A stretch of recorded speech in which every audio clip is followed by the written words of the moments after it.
You drink and drink and drink, until, without even a whimper, it's all over. Yet the tadpole is in the dark too.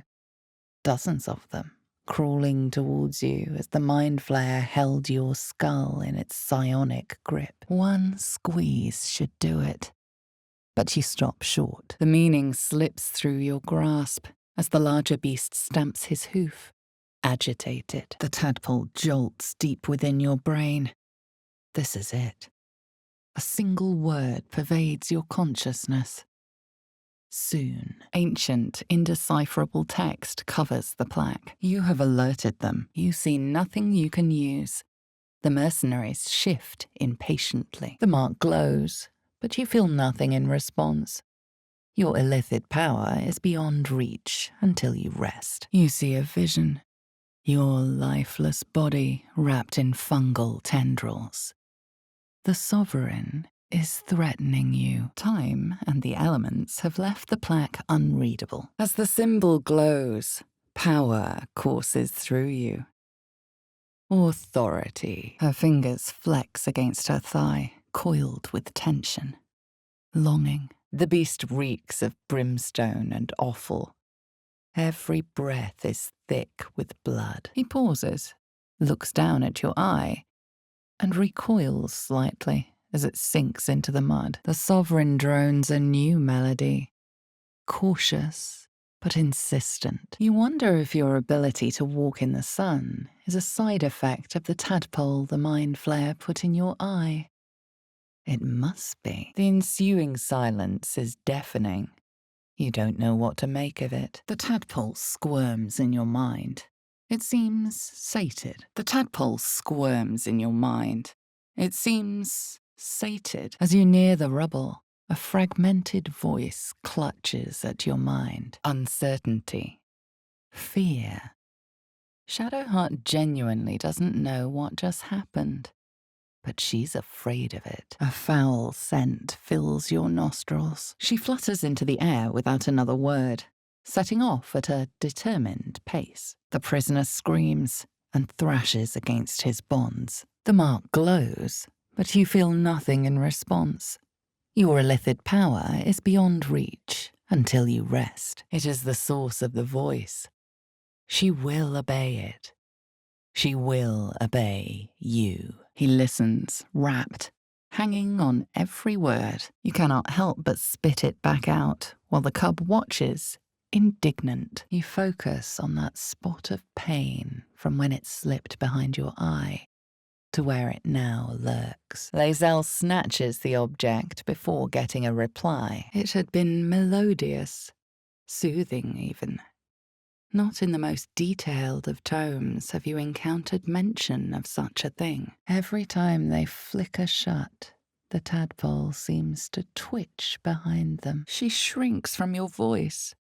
Just another leering face sent to torment her. A vessel wobbles on the lake's murky waters, but she couldn't break its magic protection. An infernal creature. The kind brazen strangers often accuse you of being. Reality hits. You've been outsmarted by an ogre. The rat bristles with an offended hiss. You drive the wood into his chest, but it glances off a rib. Your mind lurches, reeling suddenly as if bitten. The mind flare from the ship. It's taken their brittle minds for its own. Fungal roots weave through your mind, poking you, warning you. His eyes flicker to yours for an instant, then away, as if it hurts to look at you. Irritation eclipses his suspicions, and Raxlin's mind rests. You lean into him, losing yourself. You can feel your blood racing, coursing through both your bodies. A gentle, numb feeling starts to spread. The tadpole jolts deep within your brain. This is it. A single word pervades your consciousness. Soon, the spell's power wanes. You can ask no more questions. You feel a touch of the hag's magic, but whatever this door once held is gone. You repel her mental probes, concealing your memories, confusion, alarm. Then the presence withdraws, leaving a dull black mirror once more. As your lips touch the filthy flesh, you catch a whiff of lavender. Your blood runs quicker, feeding the gnawing absence at the center of your mind. As the symbol glows, power courses through you. Authority. She sees the entrance to the grove as the adventurers retreat inside, joining the tieflings. You feel the rat twitching on the edge of panic. Something waits in the great hollow below. By Sylvanus the Tree Father, our turmoil is calmed. You sense her fear that you will try to take the heirloom. Missing children, Maggie Terrans, Marcus Terrans, Mathan Deach, Rochelle Kirk. The creature huffs in irritation as she closes her eyes. There are no openings, but for a brief moment you think you feel something stir within. You are one with Spore. Your throat tightens, then relaxes. The air is serene, your mind untroubled. But he wasn't your only visitor. The presence deep in your mind is awake, unblinking. This is it. A single word pervades your consciousness. Soon. It remains firmly closed as the presence huddles within. The prisoner howls, and the stench of charred flesh fills the room. It is too alien to comprehend. The flask is cold and heavy in your hand. A strange sensation courses through you, and your companion's mind unfolds, secrets half revealed. The whole offers only pitch-black nothingness. Soon. The scholar's brow tenses. His voice spills into your skull, the spores connecting mind to mind. You catch a waft of something foul, metallic, and sickly sweet. A strange symbol glows, marked on their flesh, and something within you stirs in response. You see Draw Ragslin writhe. A tadpole clings to the mind flayer's fingers. If the goblins didn't hear you before, they certainly do now. This mighty drum is powerful enough to be heard for miles. You need only strike it. Control panels melting. Flesh pods spilled open. The meat is trapped, terrified, but protected by fire. When the fire dies, the meat will die too. You tug at the dagger until the blade snaps in two. The sharp end is still stuck inside the meat. You picture the Feywild in its colourful glory, the joy of all seasons flourishing at once. Dark, empty pods flicker across your vision. They demand new flesh. The tadpole jolts deep in your brain. This is it. A single word pervades your consciousness. Soon. It's no masterpiece. Her gaze flicks between the box and you. You realize she's lying. The dog flashes its teeth in a snarl. He wants you gone, free of his rules. You see vanquished foes heaped at the druid's feet. Githyanki Tirsu, the script of your people, is etched on the slate, forming an array of arcs and circles. As the pain muddles your thoughts, your minds become entangled. A familiar sensation. She too carries a parasite. A strange symbol glows, marked on their flesh, and something within you stirs in response. The owlbear coos softly. He doesn't understand, but he trusts you. You mentally shuffle through places likely to have an expert in mind flayers. Candlekeep, Neverwinter, Menzoberranzan, Baldur's Gate. This is the flute Gale kept on his person. A faint magical aura envelops its wooden surface. Freshly turned soil shifts beneath your feet as you approach the grave. You try to control yourself, but it's too much. The hunger takes over. Your life is your own. No wriggling tadpole is going to change that. But now an ill, twisting feeling lingers in her gut, one that has nothing to do with the wine. Ormelum watches you with cautious intensity. It expects doubt. It expects fear. You catch the scent of blood mixed with urine. This person died in pain. They died afraid. You cannot imagine what purpose such a creature could possibly serve. Alarmed by your companion's approach, the cub flees into the forest. Although elaborately designed, it appears to be nothing more than a mundane drinking vessel. The fright choir fades. A single memory rises above the others, brassy and commanding. Fungus and mold glaze the servant's face and body. Through music and vision, the sovereign reveals its origins. The presence deep in your mind is awake, unblinking. This is it. A single word pervades your consciousness. Soon, you feel Ragslin's suspicions. A true soul should never ask about the master. His arms are too tight and too low for a comfortable hug, as if he's meant to be embracing someone slightly shorter. The glyphs scream, searing your mind. You see time rewritten, fate undone. There is no answer from the presence. The drum sits in silence. The wolf focuses on you, calmed in your presence. The tadpole squirms with glee. It is clearing the way for something deep inside, something that isn't you. The brain lifts from the skull, but you notice an opportunity.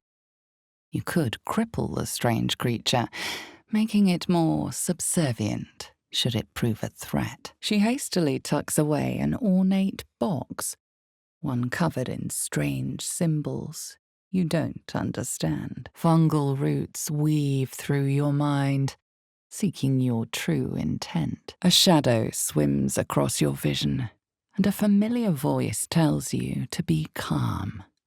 You are loved. As you look at the skeletons, you realize they are all clad in the same black armor. A low growl builds in his throat as his eyes track the movement of your tail.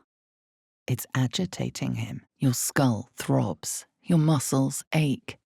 Memories of the last day swim through your head before taking form. You continue forward in silence until the lights of a camp twinkle through the murk. The tadpole, it's doing something. Taking something you'll never get back. You feel it too. The Underdark's magical energy. The Fezras slipping from your grasp. With an enthusiastic chitter, he urges you to follow. Then, visions. Dark dwarves, Dwega, chopping fungal tendrils with their axes. The cub bounds past you and out of the camp for good. The monstrosity doesn't seem to notice you. So many brothers and sisters sacrificed for it. Only you remain. You see through Gale's eyes, staring down the corridors of a dread memory. A book, bound, then suddenly opened. You see a name etched into the leather.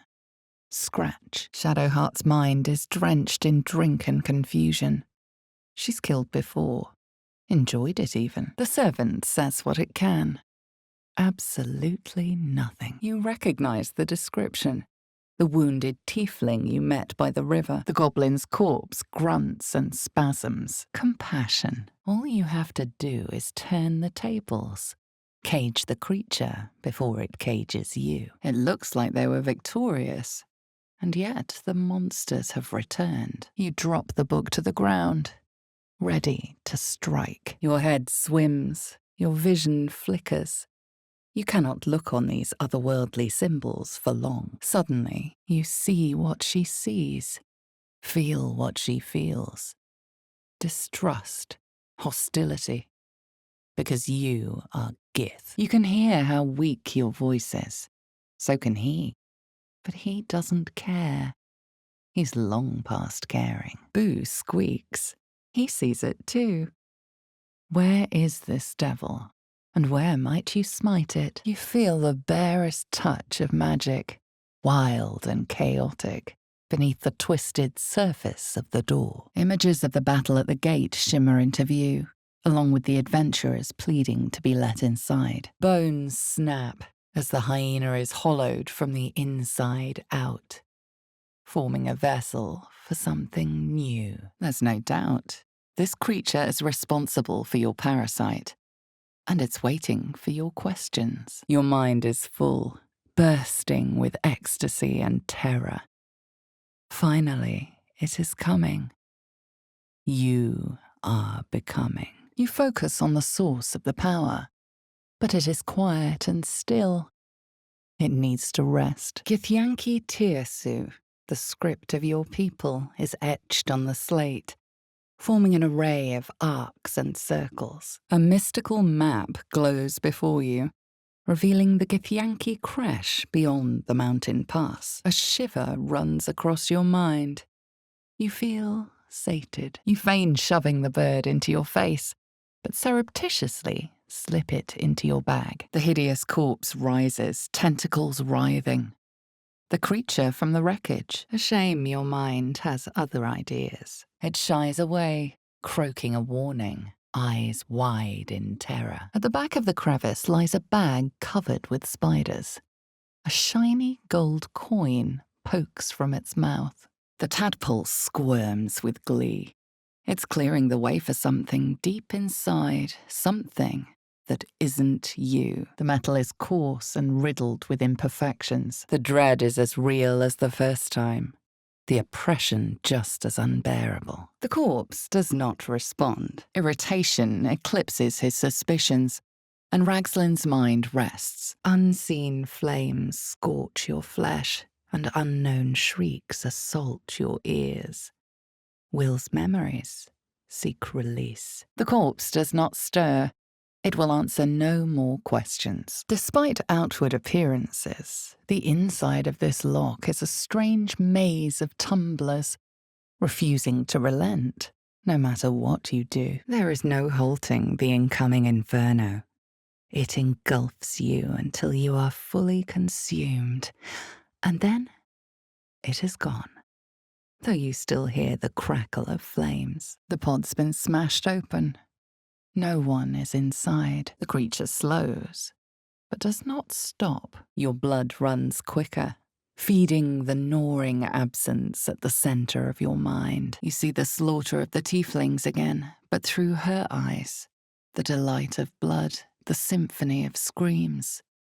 Glorious. By claw and tooth, from root to thorn, the old oak's grove to wildlings sworn. You immediately recognize the symbol of the Dark Lady, and you realize you know these uniforms. A candy-sweet scent wafts forth.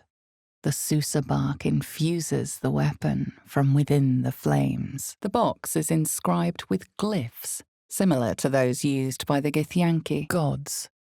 These are the names of gods, once lost, but now restored after the second sundering. Ragslin's rage scorches your mind, hot and black. It squeezes you, suffocates you. Acrid sand grinds beneath your teeth as you try to snag the ring. The goblin jerks back his foot. A familiar feeling, like a kind word and a kind touch at the same time.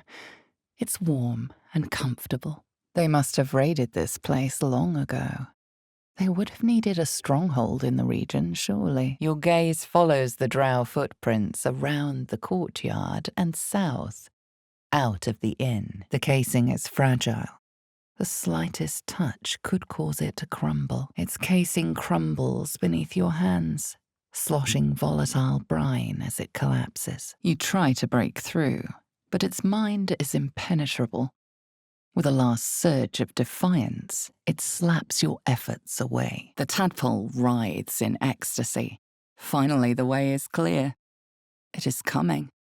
It is coming. No openings you can see, yet you sense something inside it. The lock snaps open. The mystical map reveals the Githyanki creche beyond the mountain pass. The tadpole writhes. Your mind suddenly reels as if bitten. The weave connects you. The moment feels intimate. His mouth spreads into a toothy grin. His mind is closed to you. The monstrosity stares blankly forward. You try to connect, to let him know he's not alone, but he twists like a snake. The tadpole squirms with glee. It's clearing the way for something deep inside, something that isn't you. A choking sulphur stench wafts from the twigs Barkus is cautiously assembling. Explosive arrows. It feels 10 times its size. Alive, awake, almost smug. Decorated with a grinning face, this cold iron flask is sealed with a brass stopper. The goblins blink at you in confusion. First comes ice. Shivers from top to toe as you explore her. A curious, ornate box.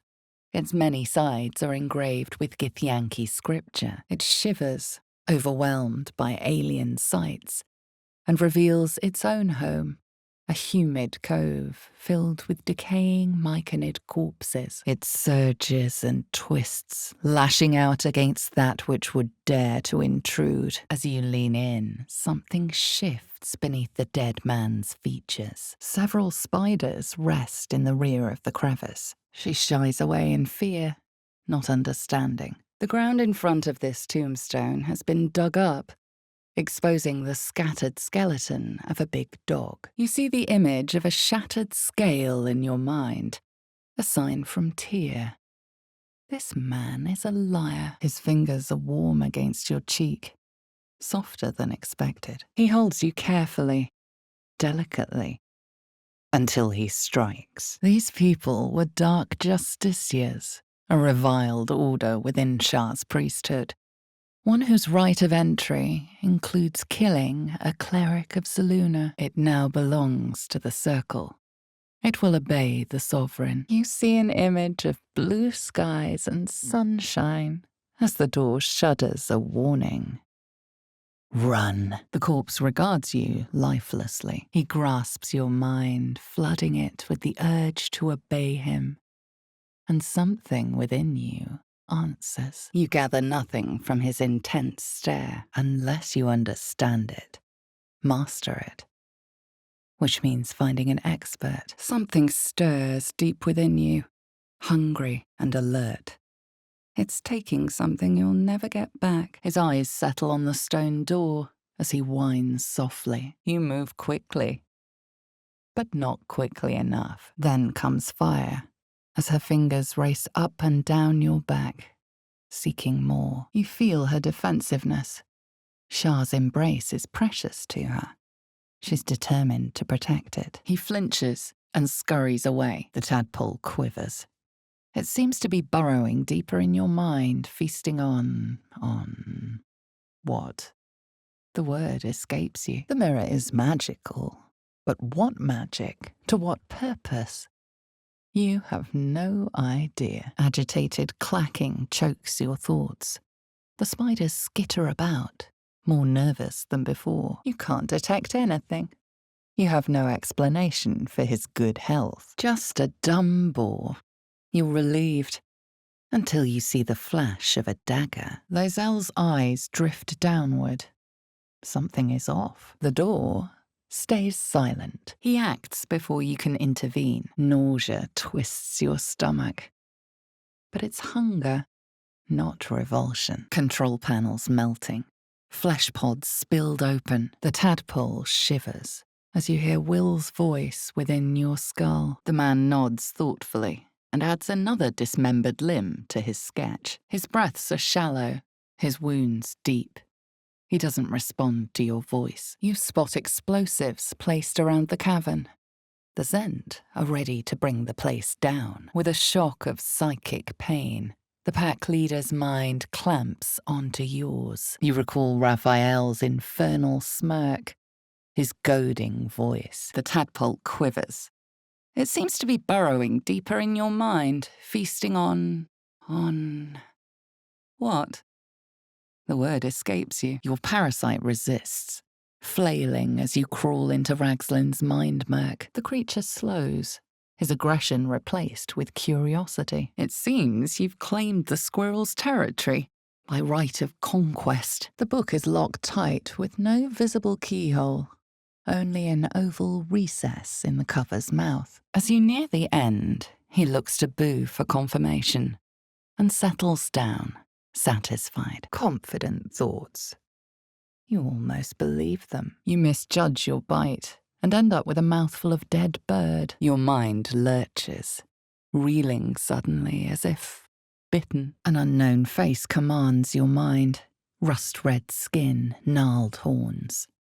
And then you are yourself once more. The broken helmet bears the mark of Shah, the dark lady. Your face aches, like your jaw's been wrenched asunder. Your tongue is lead, skull eager to burst. The wall is riddled with holes. A suffocating stench of long rotten meat wafts out. She meets your eye, and the fear there hardens into rage. She gathers herself. You flutter through his mind like a bat through the night. And you see beasts chasing beasts alongside a wild woman. A depiction of some local folktale, perhaps. Though it is scuffed and smeared with blood, you realise the loot belonged to Alfira, the tiefling bard. The tadpole writhes in ecstasy. Finally, the way is clear. It's coming. It's coming. You recognise Kelemvor, the Lord of Death. The tiefling thinks he will die soon. You fall back, glorious blood coating your throat. She is serious. Even she seems surprised. She is attracted to you. As your bodies lock together, so do your minds. Her whole being is laid bare before you. Will responds by grabbing the tongs and yanking the nail from the prisoner's thumb. The creature is lost in devotion. You might as well not exist. You watch with cold realization. This is the end of one life, but the start of another. You have to kill, to tear down these heretics. They'd scorned the absolute, and they would pay. As you turn to leave, you realize the other child does too. She looks nervous. The pain deepens as you take in the world around you. His eyes roll back as he slumps forward. The tadpole squirms with glee. It's clearing the way for something deep inside, something that isn't you. Your skull pounds in response to the prisoner's white-hot stare.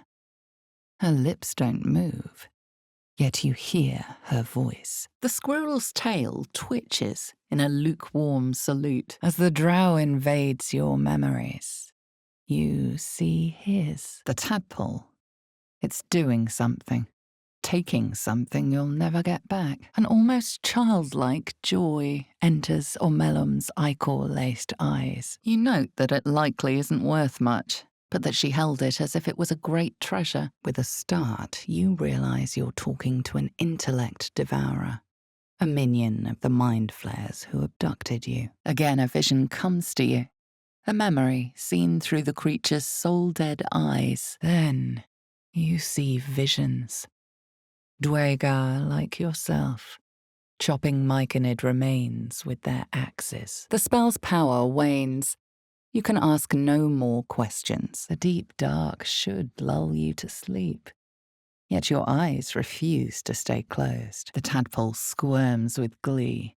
It is clearing the way for something deep inside, something that isn't you. The wound splits open further, a fresh trickle of blood spilling out. His skin is cool to the touch, his kiss bracing.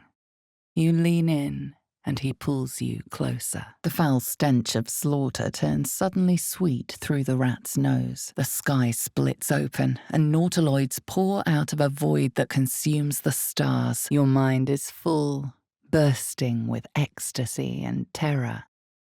Finally, it is coming. You are becoming. Through your bliss, you remember where you are. A ship. Those creatures. The crash. You cannot stay here. Your head twinges. Is it the tadpole, you wonder? Had you imagined it? Or were you soon to turn? The tower seized, the battle done. The moonrise broke the darkest one. You are safe.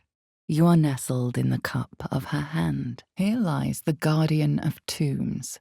Through knowledge comes atonement. The tadpole. It's doing something. Taking something you'll never get back. Ragslin's thoughts roil. Then still. Your words will be his. A boat trembles in the mellow waves. You see other mind flayers arranged in a serene circle. Absolute unity. Absolute power. At one time, these caverns must have been their banquet hall. The creatures are either long gone, or waiting patiently in the darkness. The rat doesn't respond.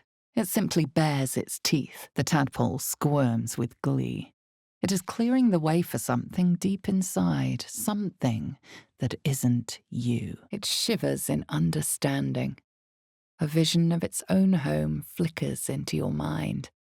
A humid cove, filled with decaying myconid corpses. Your mind lurches, reeling suddenly as if bitten. You could end its life here and now. If only you didn't feel you were robbed. And by the feel of your pack, not for the first time. The passage narrows and bends. You're shoulder deep when your fingers brush against a fleshy tentacle. The tadpole writhes. Your mind suddenly reels as if bitten. The bear is preoccupied with a shiny pebble. Your presence goes unnoticed. You try to focus, but all you can see are the menacing eyes of a mind flayer. Again, a vision comes to you.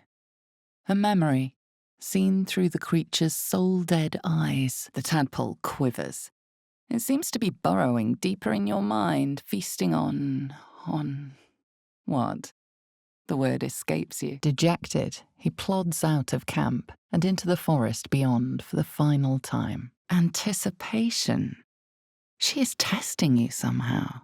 About Raphael, something stirs deep within you, hungry and alert. It's taking something you'll never get back. Your mind rushes into hers. A storm of desperation, confusion, and a will other than her own. Sensing your presence, the knoll's tadpole writhes in ecstasy, echoing your command. A sweet melody plays above the waves, beckoning you, drowning out all logical thought. Your breath catches. The events in the diary sound like the work of Shah worshippers. It seems to curl upward in recognition. The vessel beckons you aboard. You are swallowed by a chorus of turbulent music. Through one creature sings many voices, the harmony of a myconid collective. You watch him stalk away, slumped, sulking, and ready to kill. You do not recognize the language on the plaque. The spasm of magic fades, but the scar on your arm throbs with a strange pain. Devils and demons swarm your thoughts.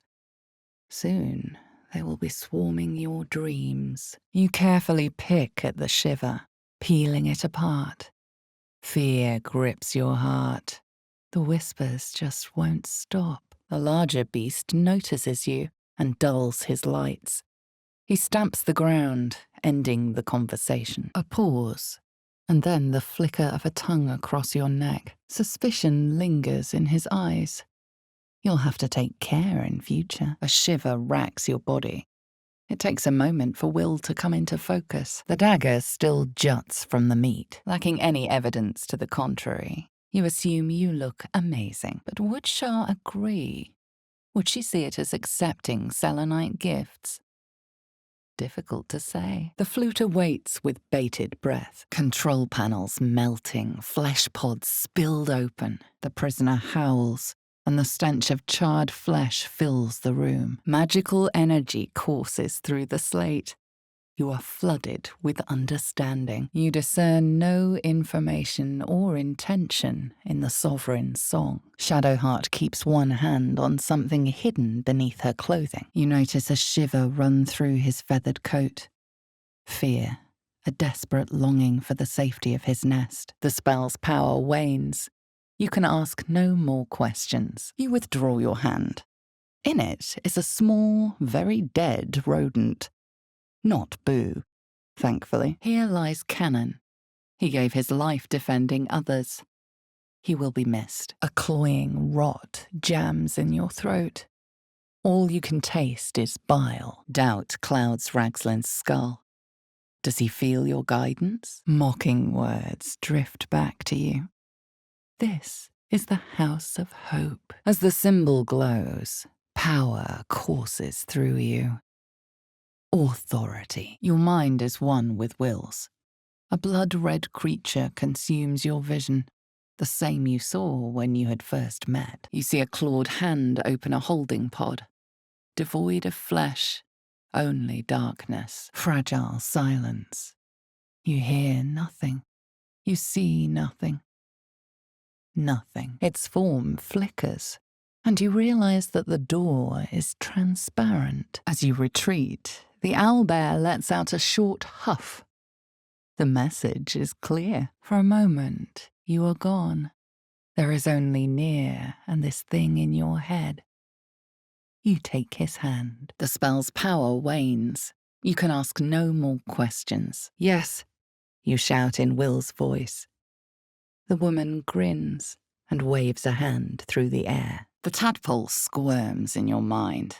It seems sated, strangling you. Your mind rushes into hers. A storm of desperation, confusion, and a will other than her own. You flinch, but the tentacle is limp and cold. You push it aside and retrieve something loose lying beneath. With a stamp, the larger beast warns the other to be careful, to do his work, and ask no questions. The tadpole squirms with glee. It is clearing the way for something deep inside, something that isn't you. You recognize the redcap, a fey creature known for its bloodlust, blood smell, life smell. Not like the great hollow below, which smells only of death. The acidic liquid tightens your throat, burning on the way down. It's a bolt of agony straight to your stomach. The telescope points to the right. The potion is disgusting beyond description.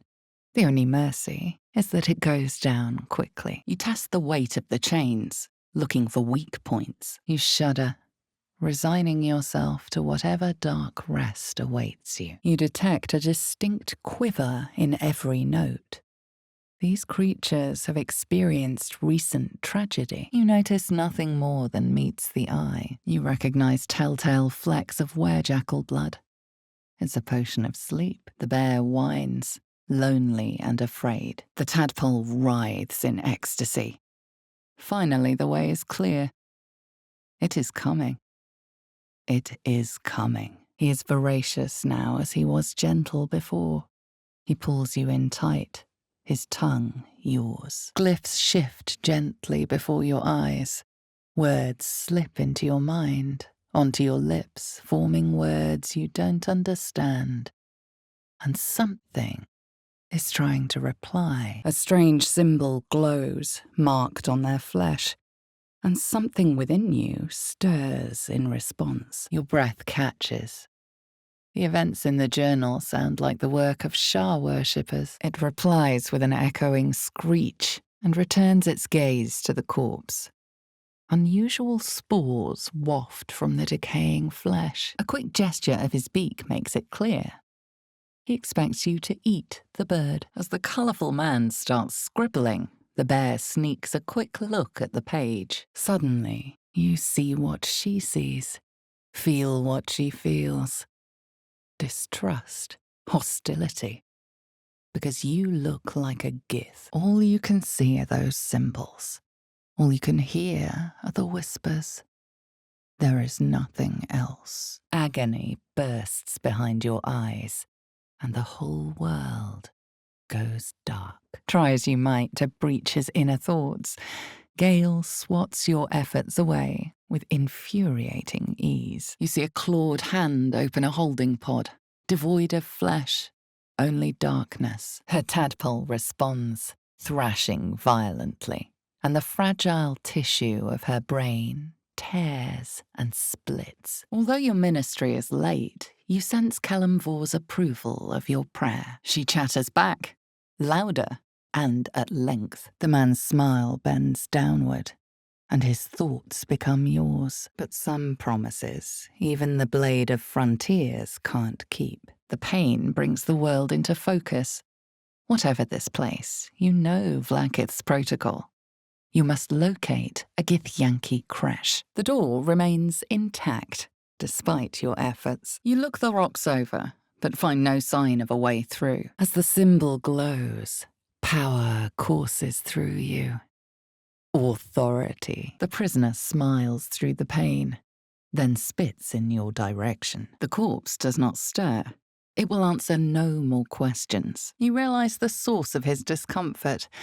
One of his front teeth is chipped. The spider appraises you hungrily. You see a dragon circling like a bird of prey. Hunting. Your search for a healer brought you to a druid's grove, and the refugees sheltering there. Whispers, moans, disharmony. They drift through you like an unknown language. The moonrise must be your lady's wretched sister, Saluna. You've tried everything. The chains still hold you. Dark holes bite at the edges of your vision. But the void cannot draw you in. The Rothe looks at you with big, soft eyes.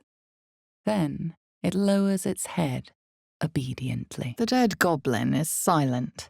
Even magic cannot coax more words from him. You stash the bag.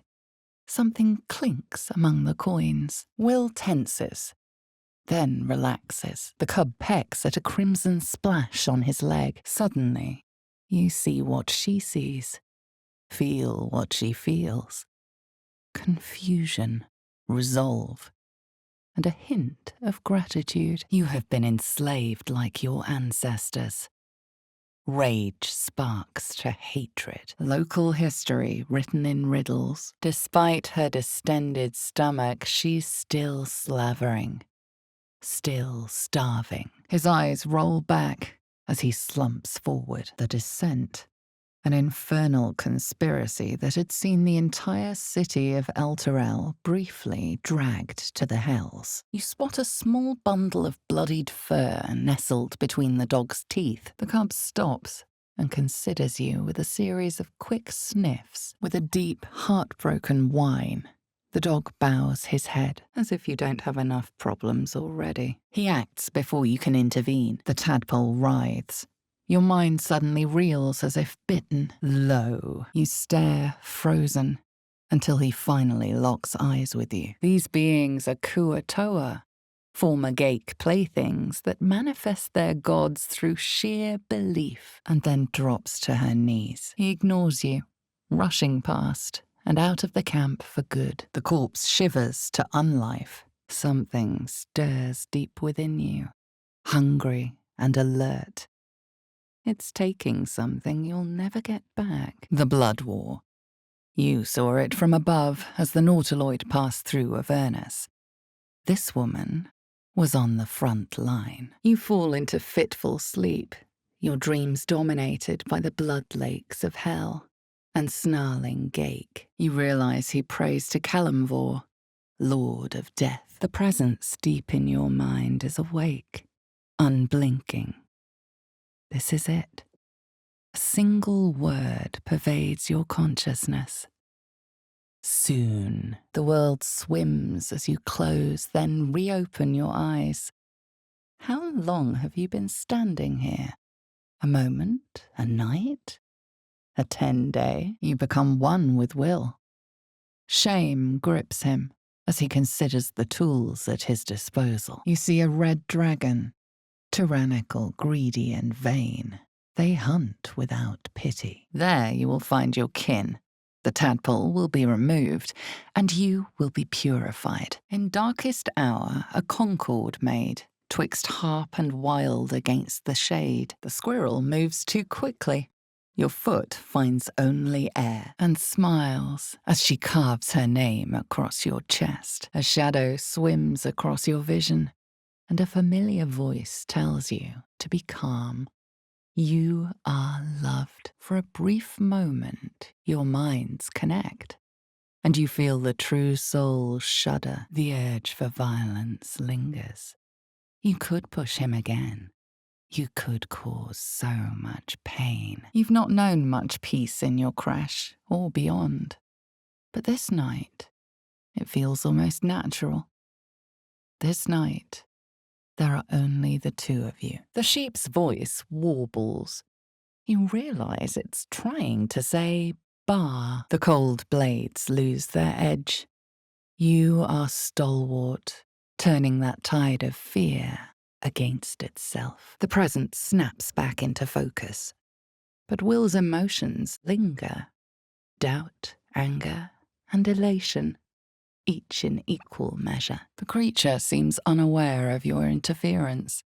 It relaxes in your hands. The mind flayer's corpse twitches, then collapses again. It will speak no more. The parasite does not respond. As the corpse rises, your parasite squirms in recognition. The tadpole jolts deep within your brain. This is it. A single word pervades your consciousness. Soon, a strange symbol glows, marked on their flesh, and something within you stirs in response. The tadpole quivers. It seems to be burrowing deeper in your mind, feasting on what? The word escapes you. The twilight is darker than expected. Moisture drips down your forehead. Pain shoots through your fingers. Your head swims with the slightest motion, and your legs feel as heavy as iron. You know the goblin. This is Spike, the one that slaughtered your soldiers and abducted Missoura. Control panels melting, flesh pods spilled open. You'd been selfish, lazy, lustful. You'd all but invited the goblins to a slaughter. You focus on the source of the power, but it is quiet and still. It needs to rest. You found an ally and lover in a cultist called Minthara, but her favor came at a high price. This is the pool it came from, the Gake parasite that has violated your mind. She cackles, the man's remaining flesh twisted and contorted. You focus on the source of the power, but it is quiet and still. It needs to rest. You've never heard anything like that before. If anything, it sounds like some old sailor's superstition. A chill runs down your spine. Every step takes you deeper into a filthy selenite layer. The skull holds fast. Your minds fuse, lusting for something that is gone. The boat beckons you aboard. Your memories are foggy, as your mission requires them to be. Shah's secrets are precious. You approach the dying monster. This is the thing that abducted you. Control panels melting. Flesh pods spilled open. The sky splits open, and nautiloids pour out of a void that consumes the stars. The tadpole jolts deep in your brain. This is it. A single word pervades your consciousness. Soon, the corpse collapses, silent once more. You recognize the name.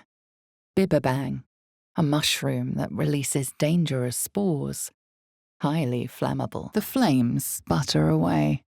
The sickle is yours for the taking. The fire fades, a meaningless distraction.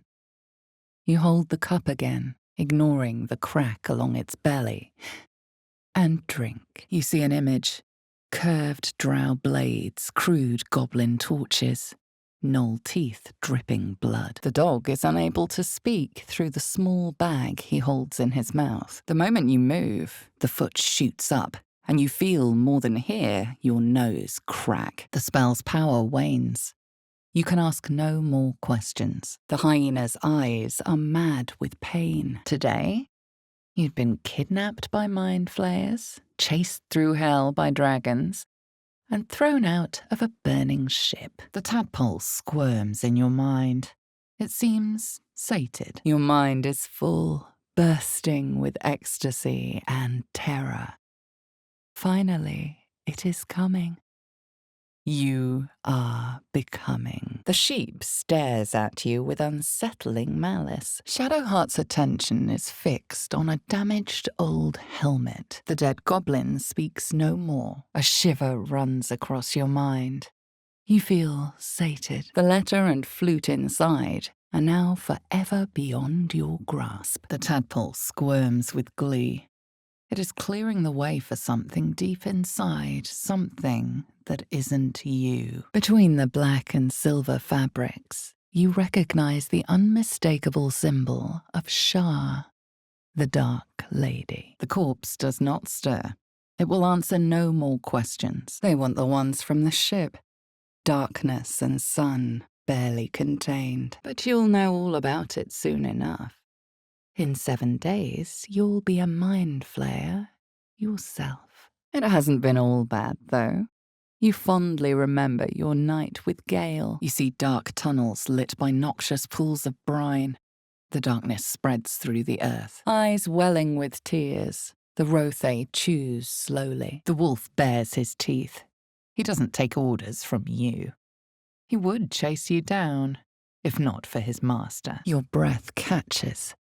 The remains of the Saluna statue are defaced with Sharan markings. The tadpole jolts deep in your brain. This is it. A single word pervades your consciousness. Soon, every breath, every blink proves exhausting. A long day awaits you. A scene appears in your mind. 2 paladins and a cleric marching through the door, shrouded in the glow of the divine. Your blood runs quicker, feeding the gnawing absence at the center of your mind. Your skull briefly aches, and you are her. You feel her irritation and indignity. The poor creature is on the brink of death. But there's still time. Ragslin scowls, shocked by his own words, and a jolt shoots through your skull. The tadpole jolts deep within your brain. This is it. A single word pervades your consciousness. Soon. The corpse remains silent. It does not know. Dragons, Gith, and the hells themselves have come after you. Yet it is this creature that lingers in your skull. You see a clawed hand open a holding pod. The murk clears to reveal a face. Yours. A single strike will end his suffering. You swing, but connect with nothing.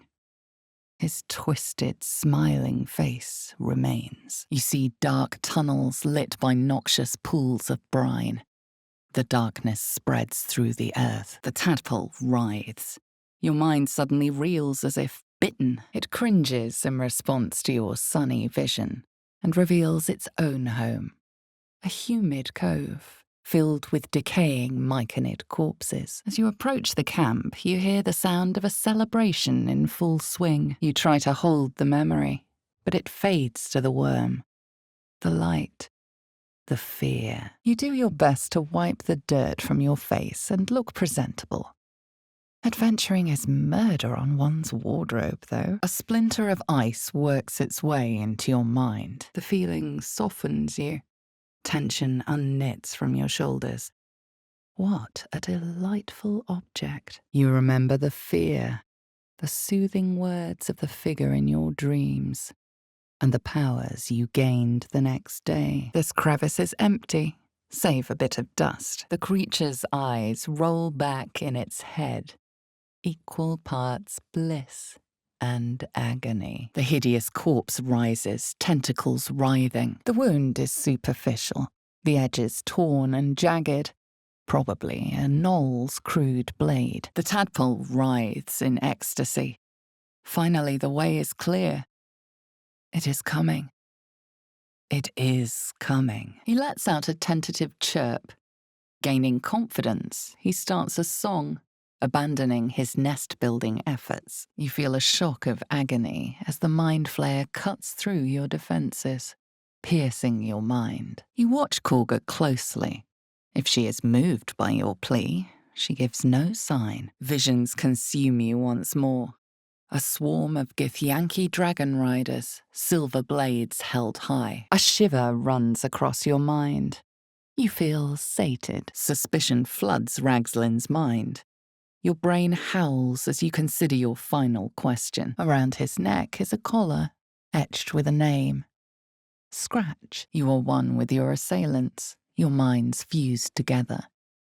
They are frightened, lost. In an instant, Shadowheart hides the box from view. The parasite swells with power. More power than you have ever felt before. You recognize the names. Herbs known to relieve the symptoms of a hangover, yet one that clearly fell to ruins long before goblins infested it.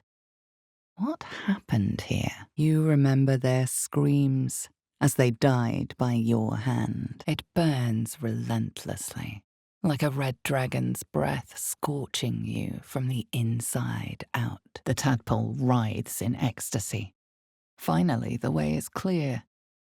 It is coming. It is coming. You see a vision. Your lifeless body wrapped in fungal tendrils. The sovereign is threatening you. You feel a cold hand caress your mind as the drow appraises you. The box doesn't yield. The tadpole writhes in ecstasy.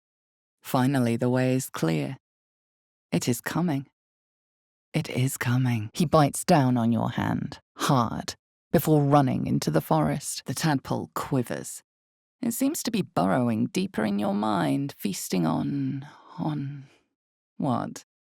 The word escapes you. You try to examine the book, but the longer you stare, the more those piercing amethyst eyes draw you in. The bird hops around, scanning sticks and flowers, looking for a nice addition to his nest. You turn your head upward to see the face of a young boy, his eyes wide with fear. As you approach your camp, the raucous celebrations have already begun. The world loses its edges, its finer boundaries.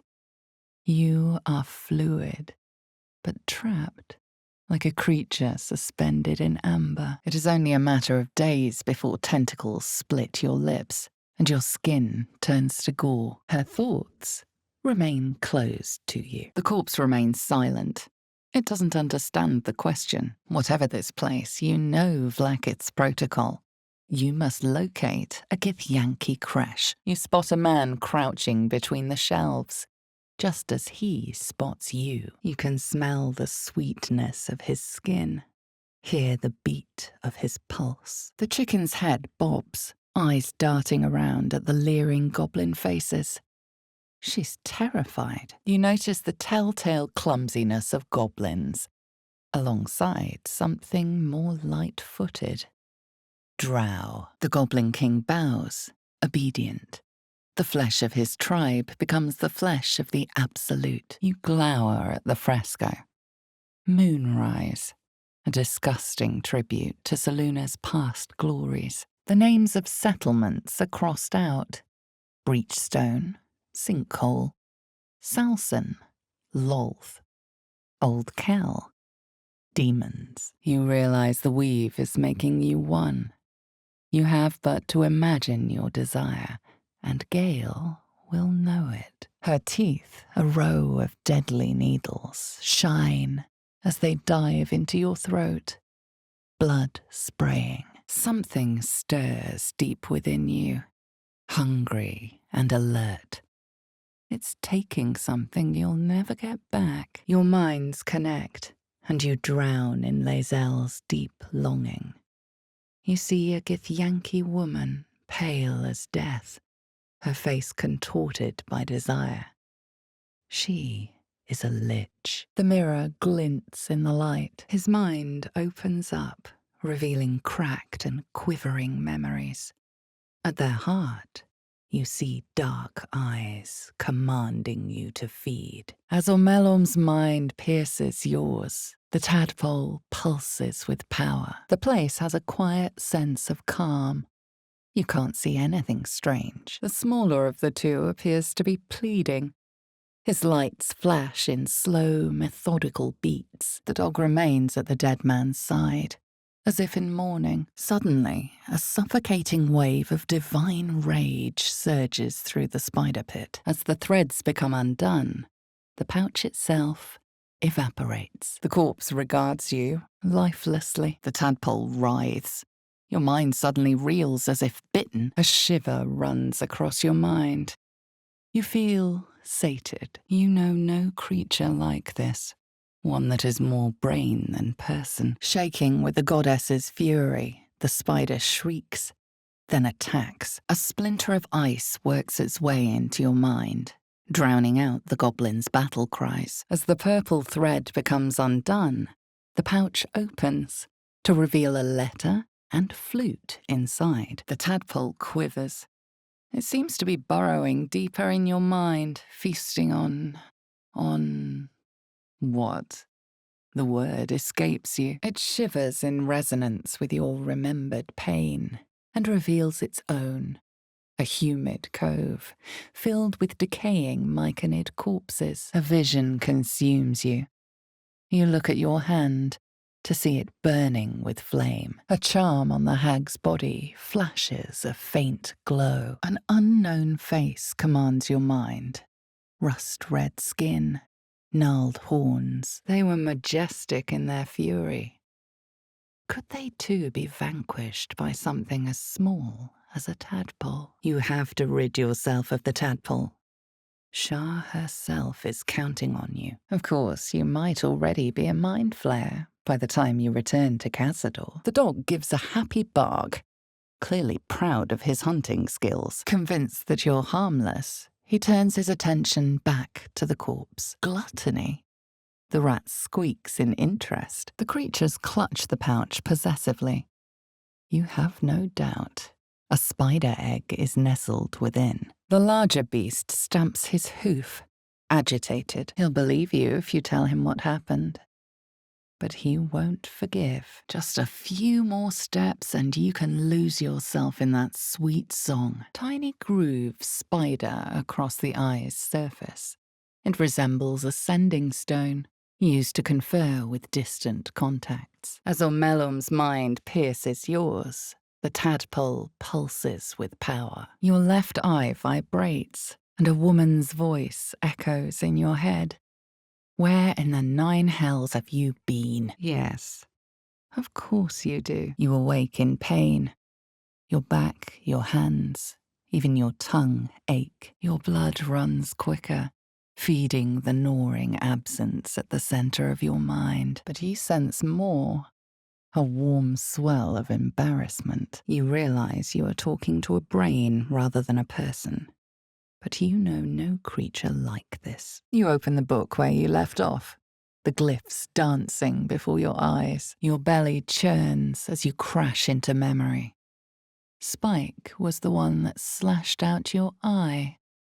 This one held your head while he did it. Screams of terror pierce the air. He takes a hesitant step toward you, his beak chittering hungrily. Spike pauses to consider, then gives Will a wide grin. Suddenly, you see what she sees, feel what she feels.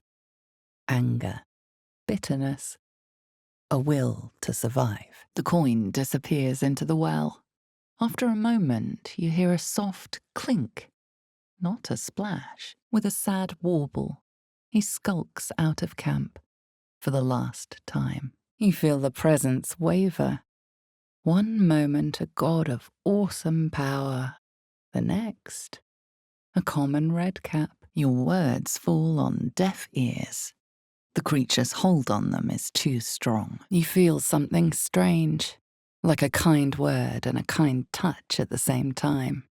It's warm and comfortable. Nir's eyes snap from the dead Dwegar to you. His mind is a cold claw in your head, digging for memories. You and the vile creature inside you. The mere thought of it makes you shiver. There is great divine energy indeed, but the source is unclear. The book remains open, exposing its annihilated text for all to see. Your minds part again, leaving your skull throbbing. He's indeed surrounded by Bibabang. The spores of those mushrooms are both toxic and flammable. He's trying to tell you something, but you can't make any sense of it. Then, a light Sharper than the truest blade, brighter than a star. It fills you with awe, forcing you to your knees. The tadpole, it's doing something, taking something you'll never get back, and you feel answers. She knows more about your condition. Zastam is a powerful lich that rules the land of Thay, driving many red wizards out of their ancestral home. The captive's mouth is still, yet her voice is clear. You need answers. What game are the mind flayers playing? Is there even a cure? Nothing. Does a tadpole sleep? You tell yourself that's a silly thing to wonder. Lae'zel holds your gaze, searching for signs of weakness. The tadpole jolts deep within your brain. This is it. A single word pervades your consciousness. Soon, you see nothing out of the ordinary. Scratch digs in his paws and clamps his teeth down defiantly. You try to grab him, but it's too late. He's gone. You see a clawed hand open a holding pod to reveal a face. Yours. You feel a whisper of thanks as the door's prisoner fades away. You strike quickly, but not quickly enough. She shrieks, thrashing helplessly. You search your mind, but remember nothing useful about goblin social order or behavior. The tadpole writhes in ecstasy. Finally, the way is clear. It is coming. It is coming. She and her druid allies bloodied Shah's forces, but Shah persists. She thrives. His skin is cool to the touch, his kiss bracing. You lean in, and he pulls you closer. Your movement angers the cub. He readies himself to charge. You see yourself through her eyes, a pulsing red cluster of organs. Feast! No. The voice has forbidden this meat. As you turn back, the child slips between the rocks. You find only darkness. Will's thoughts are closed to you. Victorious song consumes the grotto. A rhythmic chant pulses just beneath. You see the gallery, its walls lined with the hag's victims, their bodies and minds twisted beyond ruin. As you near the end of your tale, you see his attention drift as he licks his lips, thinking about something else entirely. As you edge closer to the mirror, a pale face appears, contorted in fear. Fists slam against the mirror's surface again and again. You feel a surge of power from the wand. The air suddenly tastes acrid.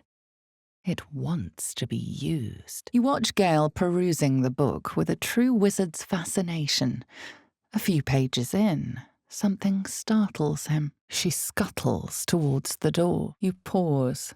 A sharp tingling sensation is spreading from your fingertips. It feels 10 times its size. Alive, awake, almost smug. He gives in and surrenders his find to you. It's the scent of Avernus. Here lies Aradin. He yearned for glory and adventure, and he got it. Hell surrounds you, flames licking at your body. The tadpole in your head convulses. The tadpole is doing something, taking something you'll never get back. His lips are softer and his kiss gentler than you expect. A feast fit for an ogre. You notice a peculiar dagger protruding from the tough, leathery meat. You open your mouth and bite down, not into a tender neck, but into the twisting body of a rat. The only thing your master lets you eat. The tadpole squirms in your mind. It seems sated. The air fills with spores. They fill your nose and your lungs, sweet and refreshing. You clench your eyes tighter and search for sleep in the darkness. Shadowheart says nothing, but the glimmer of interest in her eyes is unmistakable. She is seeking the grove you visited. Already you feel her mind closing around yours. The ox tenses.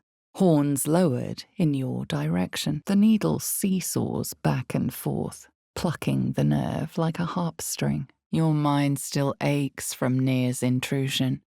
Sheer, terrifying power. The spiders scatter. You can feel their panic. The beloved was taken. The corpse does not stir. It will answer no more questions. You feel a cold hand caress your mind as the drow appraises you. He doesn't finish the thought. It slides away as the light fades from his eyes. The sovereign's song halts as it measures your might. He begins to move his hand in a quick flurry of gestures. The face is crafted to be pleasing, but the personality is just a reflection of the wizard that created it. He huffs and, after a moment, appears to relax. A shiver runs across your mind. You feel sated. You misjudged your bite. Your teeth sink into the bird's putrid flesh. Through music and vision, the sovereign reveals the truth of the fungal creature before you. The tadpole. It's doing something. Taking something you'll never get back. Her hands hide her face, preventing you from reading her expression. It hasn't been all bad, though. You fondly remember your night with Lae'zel. The tadpole quivers. It seems to be burrowing deeper in your mind, feasting on what? The word escapes you. The corpse lets out an angry hiss of foul air, then goes silent. The tadpole quivers. It seems to be burrowing deeper in your mind, feasting on what? The word escapes you. The rat sniffs you, then waddles away. The murderous gaze of a redcap, a creature known for its bloodlust, greets you. He seems unaware that his illusion has failed. The book snaps closed. But that's the least of your worries. You drive a blade into his chest, but it glances off a rib, yet one that clearly fell to ruins long before goblins infested it. Perhaps due to the dark justiciars you found signs of. The rat squeaks excitedly. The chest is free from danger once again. Through her eyes you see yourself, skin glistening with sweat, hands bound. Ecstasy or terror? Maybe both. The mark glows, but you feel nothing in response. Your illithid power is beyond reach until you rest. Your head throbs and your skin tingles. Visions rush past, a dragon's wing, a silver sword, and a flash of your face seen through the strange woman's eyes. The flames cool, dispelled, as the image you know emerges again. Blood and darkness. You feel the rat's impatience to wriggle between the cracks in the floor to the safe space beneath. Warding runes. The pod won't open unless they're destroyed. The spell's power wanes. You can ask no more questions. The tadpole jolts deep within your brain. This is it. A single word pervades your consciousness. Soon, Dwagar faces appear before you, one by one, each twisted by zealous cruelty. Despite the chaos in the camp, the adventurer sleeps soundly, wounds expertly bandaged. The tadpole writhes. Your mind suddenly reels as if bitten. You have to rid yourself of the tadpole. Then Shah will come to you, honor you as you honor her. The tadpole is doing something. Taking something you'll never get back. You see a clawed hand open a holding pod, devoid of flesh, only darkness. Lae'zel's fear grips you. Not fear of death, but fear of insignificance. Has your time come? Will you never earn a silver sword? Will Vlaakith never know your loyalty? The door gives way with a loud crack. The bird is singing as loud as his lungs will allow, practicing fervently. The infuriated spiders cross your hand and scale your arm. The swarm is coming. The tadpole jolts deep in your brain. This is it. A single word pervades your consciousness. Soon, two true souls sharing a lust to kill, to tear down these heretics.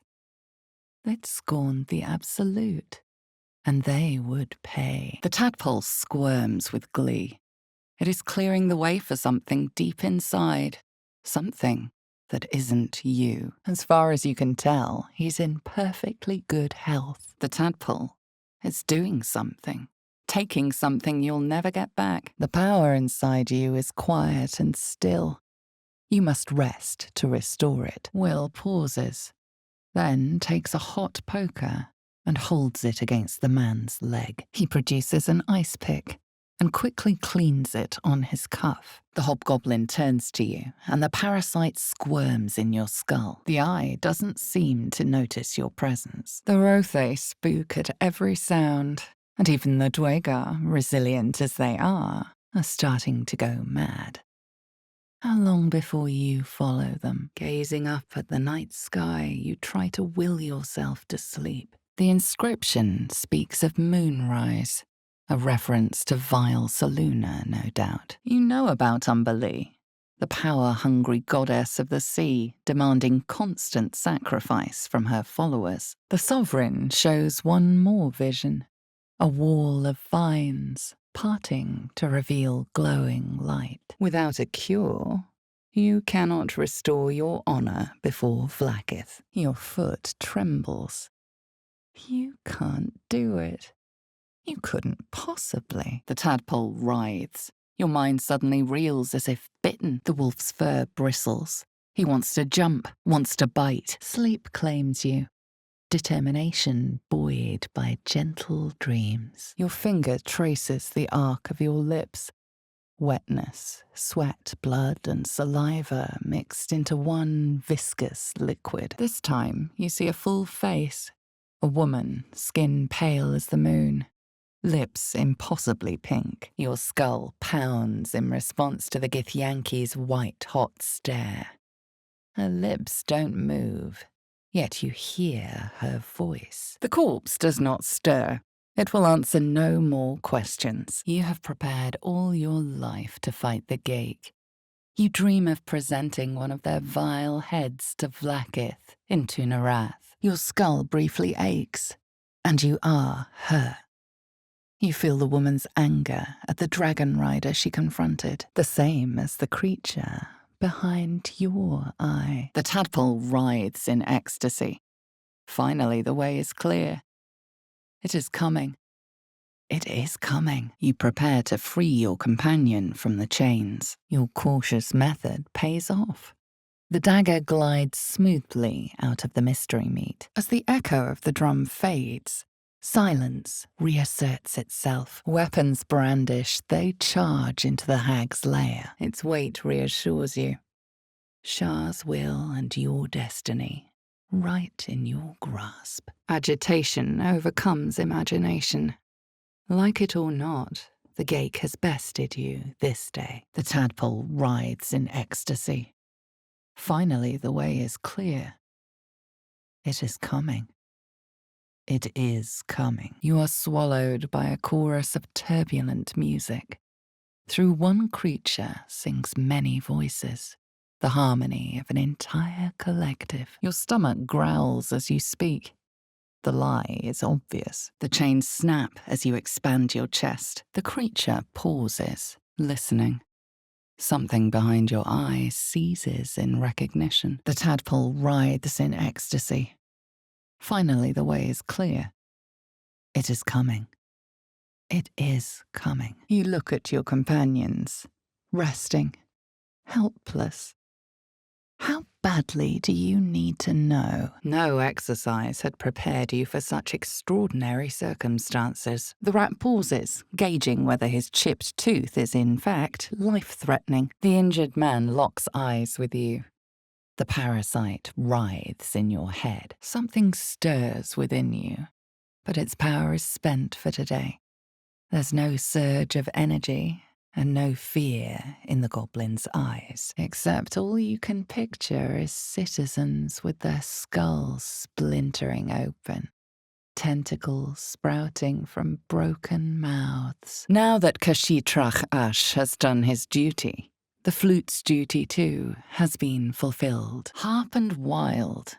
A riddle to some, but you understand the meaning immediately. The wreckage, the flames, the dead. Every breath, every blink proves exhausting.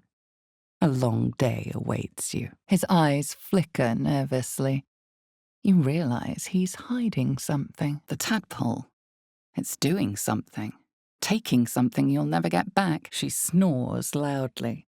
Eyes squeezed shut. The ox calms.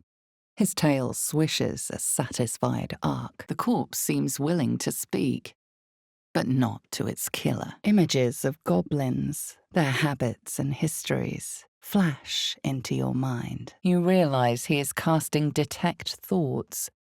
You feel him rummaging in your head already. The tadpole quivers. It seems to be burrowing deeper in your mind, feasting on what? The word escapes you. The towers seized, the battle done.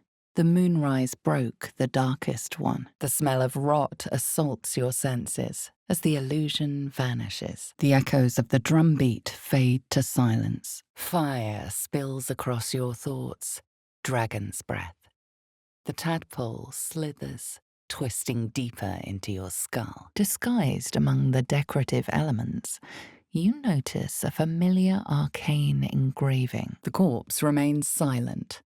She does not know. You recall a recent scandal. A patriarch of Baldur's Gate who wished to marry a commoner. A soothing chill runs through you. A soft breeze seems to whisper Merkel's approval. The corpse seems willing to speak, but not to its killer. His breathing quickens. His jaw tenses. This legend is keeping something from you. As the fire settles, tension bleeds from your body. You stash the bag in your pack. Something clinks among the coins. The tadpole squirms in your mind. It seems sated. The old woman's face creases with false concern. You realize she's lying about seeing this girl, Mayrina. Gnolls see your whole world as a meal. This voice is acting as a leash, but it won't hold them for long. You recognize the feathered creature. It's the owlbear cub you rescued. Your people threw off the mind flayer's shackles before. Like your ancestors, you would endure. You take the object from your companion and inspect it. You feel the barest hint of life from within the door. You struggle with the set of lockpicks until they are bent entirely out of shape. But the lock won't budge. The druids of this grove cleansed the land once. The tadpole squirms with glee. It is clearing the way for something deep inside. Something that isn't you. The tadpole writhes in ecstasy. Finally, the way is clear. It is coming. It is coming. You smile, meditating on the flames that engulf his cruel face. You see nothing, though your head burns from the effort. The beast returns the roar in kind. You see a clawed hand open a holding pod, devoid of flesh, only darkness. No matter how you grip or tug, the sword remains firmly lodged in the stone. The tadpole jolts deep in your brain. This is it. A single word pervades your consciousness. Soon you're sinking into a starless void that has no end. The connection between mind and body draws thin and tight. You imagine your fingers contorting into claws and your skin rippling and bulging. Warm air, rustling leaves. A perfect night to sleep under the stars. You can only surmise the obvious. The owlbear is out for blood. The sovereign's song slows to the pace of a dirge. It is still in mourning. You can tell she almost let something important slip. You realize there's magic at work. Some type of spell. An illusion. The parasite squirms at the hag's words. Pain builds behind your eye. For a terrible moment, your hand twitches. You see another vision. Your lifeless body wrapped in tendrils. The sovereign is threatening you. Her mind touches yours. Gratitude, warmth, and relief. You recognize her boots. Rare magical items that greatly speeden the wearer. Fear pierces your mind like knives of ice.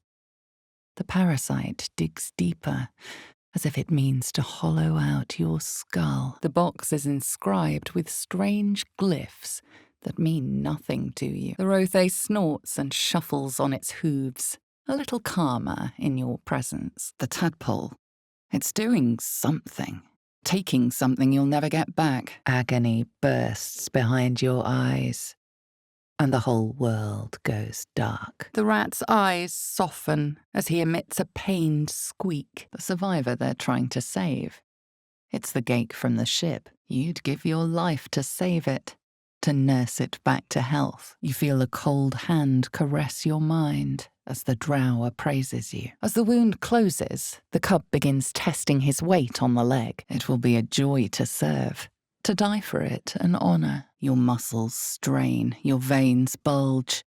The chains hold strong. There are no more headaches or visions, only your bodies entwined, sometimes shaking, always burning. You know that smell. Sulfur, the telltale scent of a devil. This is Mazura's pod. There's no doubt this ghaik is responsible for your parasite. And it's waiting for your questions. Psionic feelers creep across your mind, like a pickpocket's fingers seeking flaws in fabric. He relinquishes the ball. It is well chewed and slick with drool. You push once more into the darkness. The lock clicks and opens. You open the book to the first page, with its shifting glyphs and strange whispers. The corpse regards you, lifelessly. Unusual runes are etched on the slate, forming an array of arcs and circles. A curious, ornate box. Its many sides are engraved with indecipherable glyphs. Under all the smiles, you can feel Astarion's tension. He's coiled like a spring, hand inching towards his weapon. Sifting deeper, she sees the mind flayer holding a wriggling tadpole to your eye. You take his hand. It is an innocent request, after all. Joy soothes the tension in your chest. There's no need for violence here. Not when there's so much beauty around you. Becoming the twisted surface of the door before you. Your skull aches before you can take a step. And you are the creature. You feel her irritation and indignity. You feel the creature writhe as it's dragged towards your ear. A shadow swims across your vision, and a familiar voice tells you to be calm. You are loved. The cub holds out his leg, revealing a ragged wound. Magical energy courses through the slate, then to Lae'zel. Your own body buzzes in resonance. The vessel beckons you aboard. You smell ale and smoke as Will leans in. His lips are but inches from yours. Despite all your efforts, the lock cannot be opened and does not respond further. He grasps your mind and pries it open. You feel a sudden urge to obey him. The tadpole jolts deep within your brain. This is it. A single word pervades your consciousness. Soon. You were just robbed. The prisoner screams and thrashes against his bonds. All memory and all future is lost. There are no parasites to cleanse, and no monsters to vanquish. The bird lapses into silence, her head lolling to the side. The flames fall away, a mere illusion.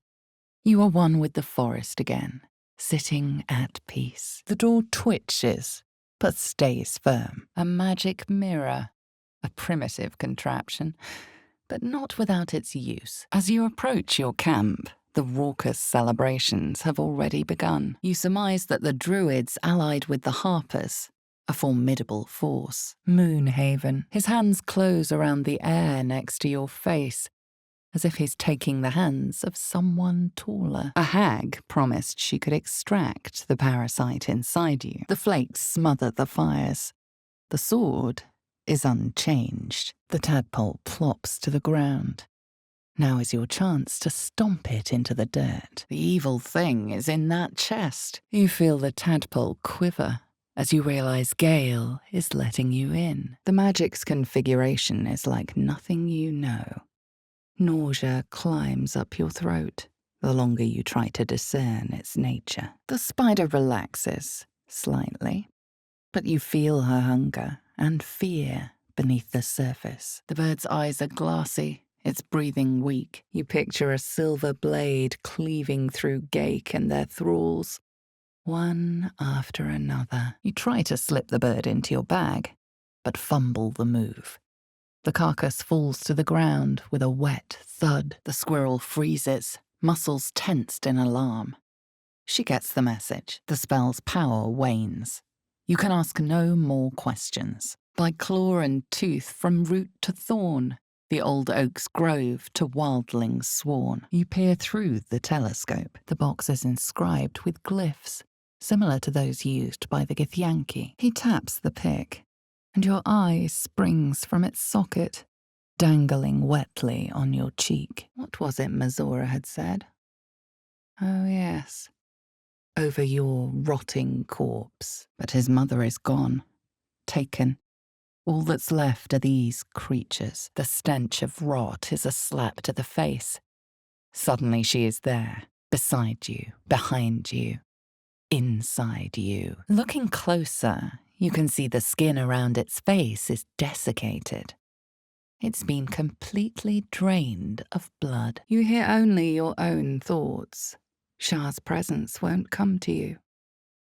Why? The tadpole quivers. It seems to be burrowing deeper in your mind, feasting on... What? The word escapes you. There, a pattern in the folds. This brain has been psionically manipulated. With a bright chirp, he moves to the side, revealing a most precious prize. A dead bird, the Helm's alien transponder. You've made it in time. This blade was a warrior's sacrifice. Blood can only be honored with blood. You do anything to be a great hero. Or so you once thought. The spell's power wanes. You can ask no more questions. The tadpole squirms with glee. It is clearing the way for something deep inside, something that isn't you. The tadpole, it's doing something, taking something you'll never get back. With one look, you are gone, erased again. There is only Near and this thing in your head. You take his hand. You see nothing special, just torn and faded velvet tunics. As you cross the dark water, you remember your capture and infection, your harrowing escape from hell, and the constant threat of becoming a mind flayer yourself. It sits back, its eye still fixed on you. A silent ultimatum. The hideous corpse rises, tentacles writhing. The creature from the wreckage. The flakes smother the fires. The sickle is unchanged. As you approach, a guttural scream and a succession of quick bangs rattle the door. You recognize the spell. Dancing lights. It is how Rothe communicate with each other. The tadpole, it's doing something. Taking something you'll never get back. The man coughs hard, but his eyes shoot open and the colour returns to his cheeks. The cub tilts his head. He does not trust you. Yet, your call echoes as it plunges downward, before gradually fading away. Protect the box. Find your contact in Baldur's Gate. Fulfill Shah's command. The symbols dart beneath your eyes, warping and twisting. Your head throbs, but you almost understand. You feel a brief lurching connection, the sensation of falling into your own image, endlessly. You cannot identify the voice's origins. With a squirm of alarm, you think of Boo. He stares past you, as if you aren't there at all. The flask is empty. Its magic seems to have dissipated. As she turns to you, her thoughts mingle with yours, a cold hand caressing your brain. The creature turns to flee. It croaks softly, calmed.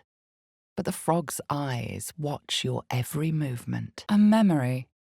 The beast daubs the symbol of the Absolute on a cave wall in blood, and the murk clears to reveal a face. Yours. The worm in your head might not even have an appetite for undead meat. Fungal roots weave through your mind, seeking your true intent. Your blood runs quicker, feeding the gnawing absence at the center of your mind. You and your parasite.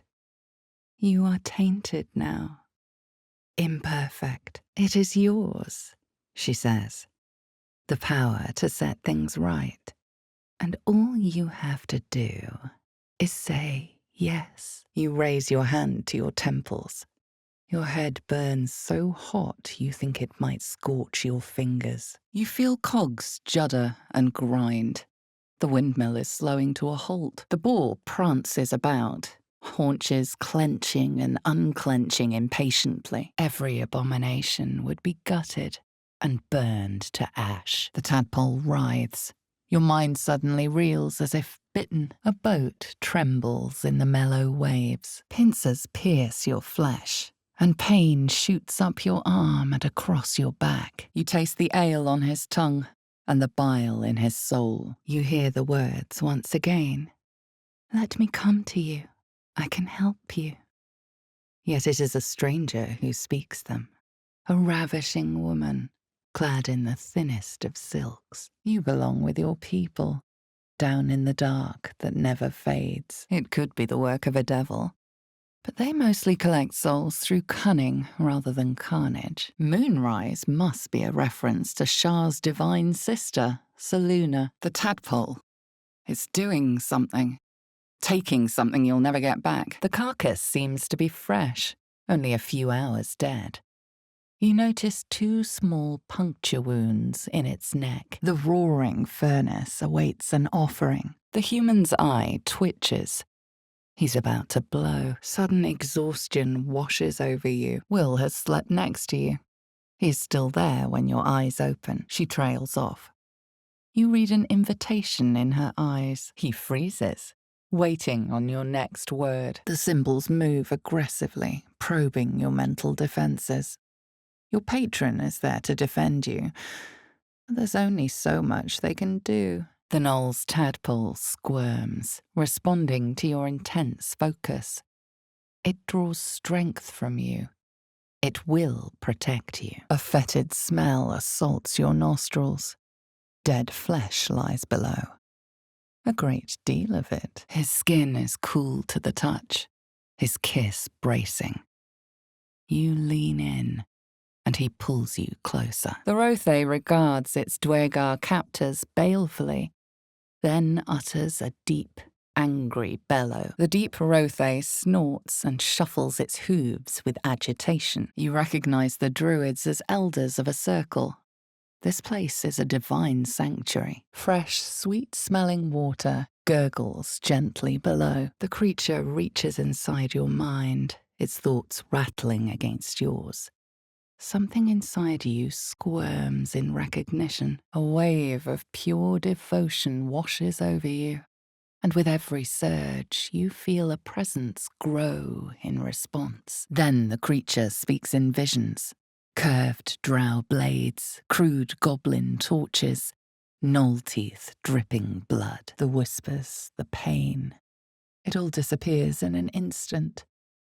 You are yourself again. The tadpole writhes in ecstasy. Finally, the way is clear. It is coming. It is coming. The owlbear's one good eye flicks away for a moment. You follow its glance. It suddenly seems laughable, this violent urge. A relic of past misery. There's no need for it.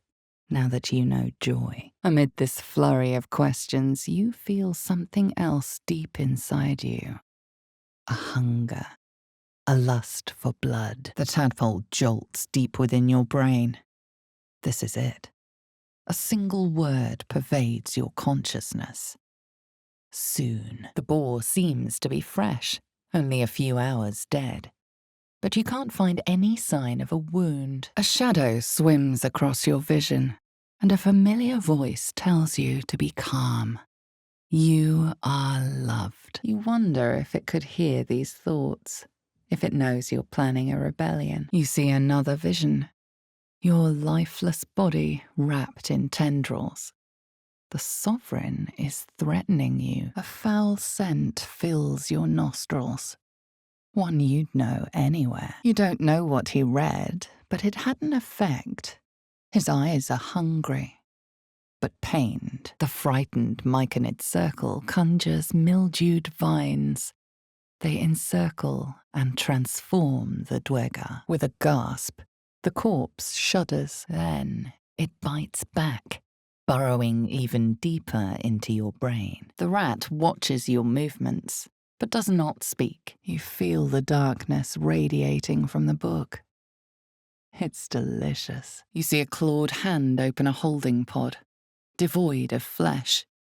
Only darkness. Volo has fallen into the goblin's clutches again, and appears to be chronicling your misdeeds. The ox sways his head back and forth, scanning the area. As she winces, agony shoots through you, as if your bodies share the same wound. Dry stones line the wall.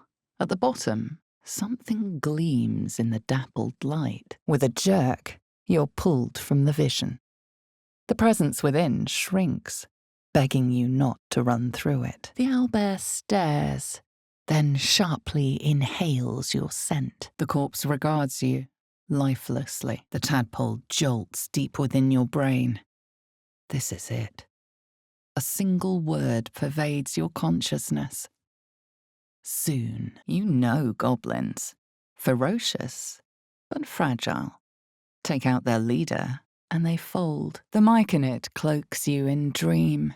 Dwagar spore servants shambling towards you in unison. The tadpole squirms with glee. It is clearing the way for something deep inside, something that isn't you. Its teeth, its claws. It's unstoppable as it digs through you and becomes part of you. And gods, is it ever hungry. The head comes free with a sickening crunch. You spot a feathered mass beside the cub. A dead bird. The corpse remains silent. You drive the stake into his chest, but it glances off a rib. You realize you're talking to an intellect devourer, a minion of the mind flayers who abducted you. She's excited to find this person in Baldur's Gate. They have something she wants. Their empty, alien eyes haunt you through a night of fitful sleep. You claim victory over the squirrel, though you're not sure why you were fighting to begin with. Your limbs do not obey. Your minds intertwine. You see his siblings, Andric and Brenna. New recruits. Yours to shepherd. Hums. Clicks. Harmonies. They drift through you like an unknown language. The tower seized, the battle done. The moonrise broke the darkest one. Ragslin frowns in confusion at a question he would never have asked. Her attention is consumed by an engraved box that she turns over in her hands. Suddenly, you see what she sees. Feel what she feels. Anger, bitterness. A will to survive. With a shriek, the squirrel flees into the dark. The day had been a surreal spectacle, scarcely to be comprehended by the sane mind. You note her grimace of pain. Something is wrong with her legs. The tadpole writhes. Your mind suddenly reels as if bitten. The spell's power wanes. You can ask no more questions. You recognize the name, of course. Anyone who knows of the Red Wizards would. Your skull sizzles with Ragslin's displeasure. His mouth is still, Yet you hear his demand. Your attempt to ruin this seems laughable now. You've suffered enough. You're ready for joy. The corpse does not stir. It will answer no more questions. He moves in quickly, eagerly, and his bite is like a shard of ice through your neck. His eyes roll back as he slumps forward. By Sylvanus, the forest father, we are granted balance. The mirror is not amused. She probes your mind, tangling your thoughts with hers. A familiar sensation. She too carries a parasite. Your primal ferocity thrills her. Surrendering to it, she turns on her pack in a berserk rage. Your mind twists. You're looking out of unfamiliar eyes, prowling dark, busy streets. Suddenly you see what she sees, feel what she feels. Distrust, hostility. Because you look like a gith. There, in dim firelight, you see him for what he really is. A vampire. A slave to sanguine hunger. There is no peace in that truth. Only an unease that steals away any chance of sleep. Fractured images fill your mind. Curved drow blades, crude goblin torches, gnoll teeth, dripping blood. Something inside you clamours for blood, for death. And only the tear of flesh will do. The distant chatter of the goblins explodes into angry shouting. They are running your way, swiftly as they can. The tadpole writhes.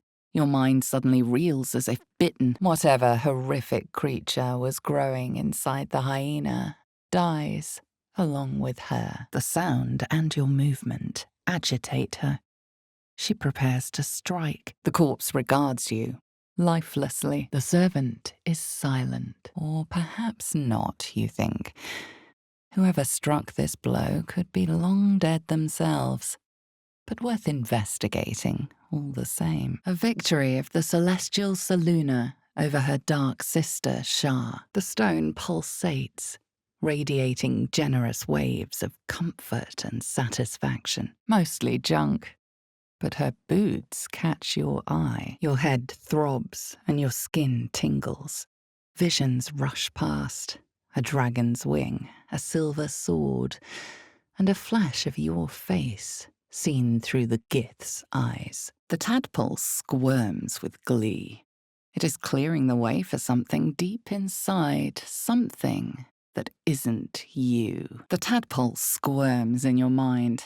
It seems sated. The tadpole squirms in your mind. It seems sated. You approach the dying gate. The foul thing is at your mercy, and you would have its head. The man isn't dead, but he's totally unresponsive. The tadpole jolts deep within your brain. This is it. A single word pervades your consciousness. Soon, something in your blood stirs and twists, recoiling like a wounded beast. It wants her gone. Scratch's tongue lolls out happily, his tail wagging even faster. The tadpole squirms with glee. It is clearing the way for something deep inside, something that isn't you. Your mind races. If Shah still has a presence nearby, those faithful to her could help you. The corpse regards you lifelessly. An acrid scent clogs your nose as the fires rage. Susabark, he's still staring right past you. You might almost pity the creature. Too full to move, yet desperately starving. The tadpole writhes in ecstasy. Finally, the way is clear. It is coming. It is coming. There is no way to prevent bloodshed.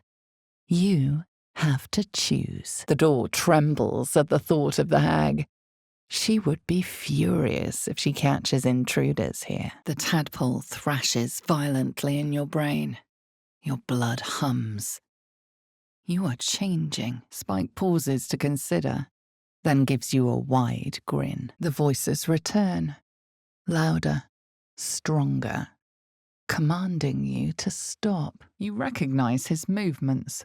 Mole's hand signal. The presence deep in your mind is awake, unblinking. This is it. A single word pervades your consciousness. Soon. The door remains firmly closed as the presence shrinks, twisting with fear and despair. The broken helmet bears the mark of your goddess, Shah, the Lady of Loss. No, you refuse to accept it. If there's magic that can hold cities afloat, then there has to be magic that can wither a damned tadpole. You watch with cold realization. This isn't the end of one life, but the start of another. Drawing on a lifetime of practice, you center yourself.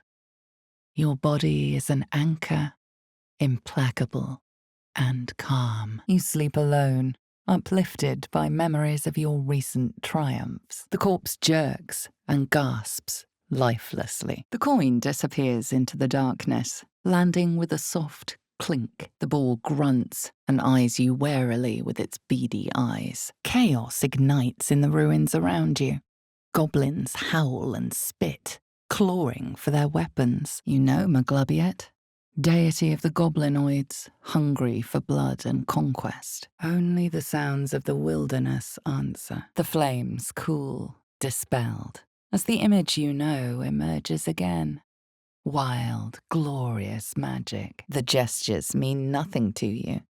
Some sort of spell that you don't recognize. The creature responds, not in words, but memories. The prisoner smiles through the pain, then spits in your direction. You know it for what it is, a chant of war. Glut's reign would not be one of peace, but terror. With a delighted hoot, he tears into the dead bird with ravenous abandon. You discreetly take the box from where you'd hidden it and turn it over in your hands. Your skull sizzles with Ragslin's displeasure. His mouth is still, but you hear his demand. Your thoughts turn to courage. A deep sleep soon follows. A great taut drum sits before you. One strike would likely ring for miles, alerting goblin reinforcements. Every night that passes is another night the monster inside you grows. The tadpole squirms with glee.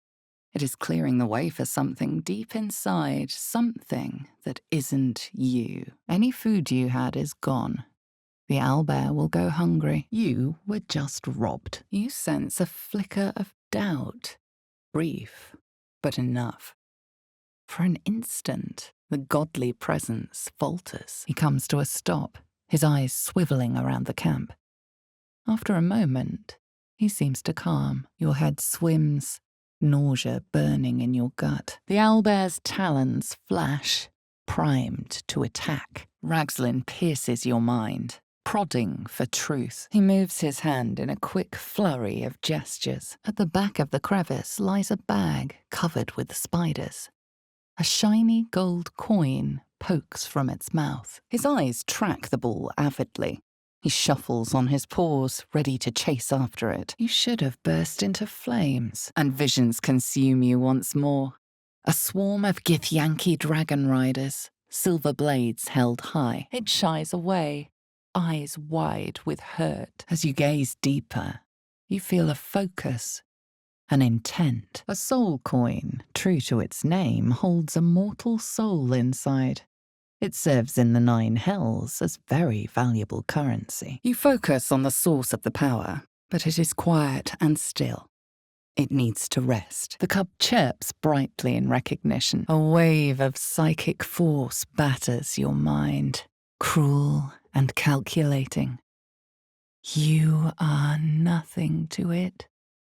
You are small. You try to wrench your head back, but your jaw refuses to obey. Scratch's tail wags enthusiastically. The corpse regards you lifelessly. It isn't real.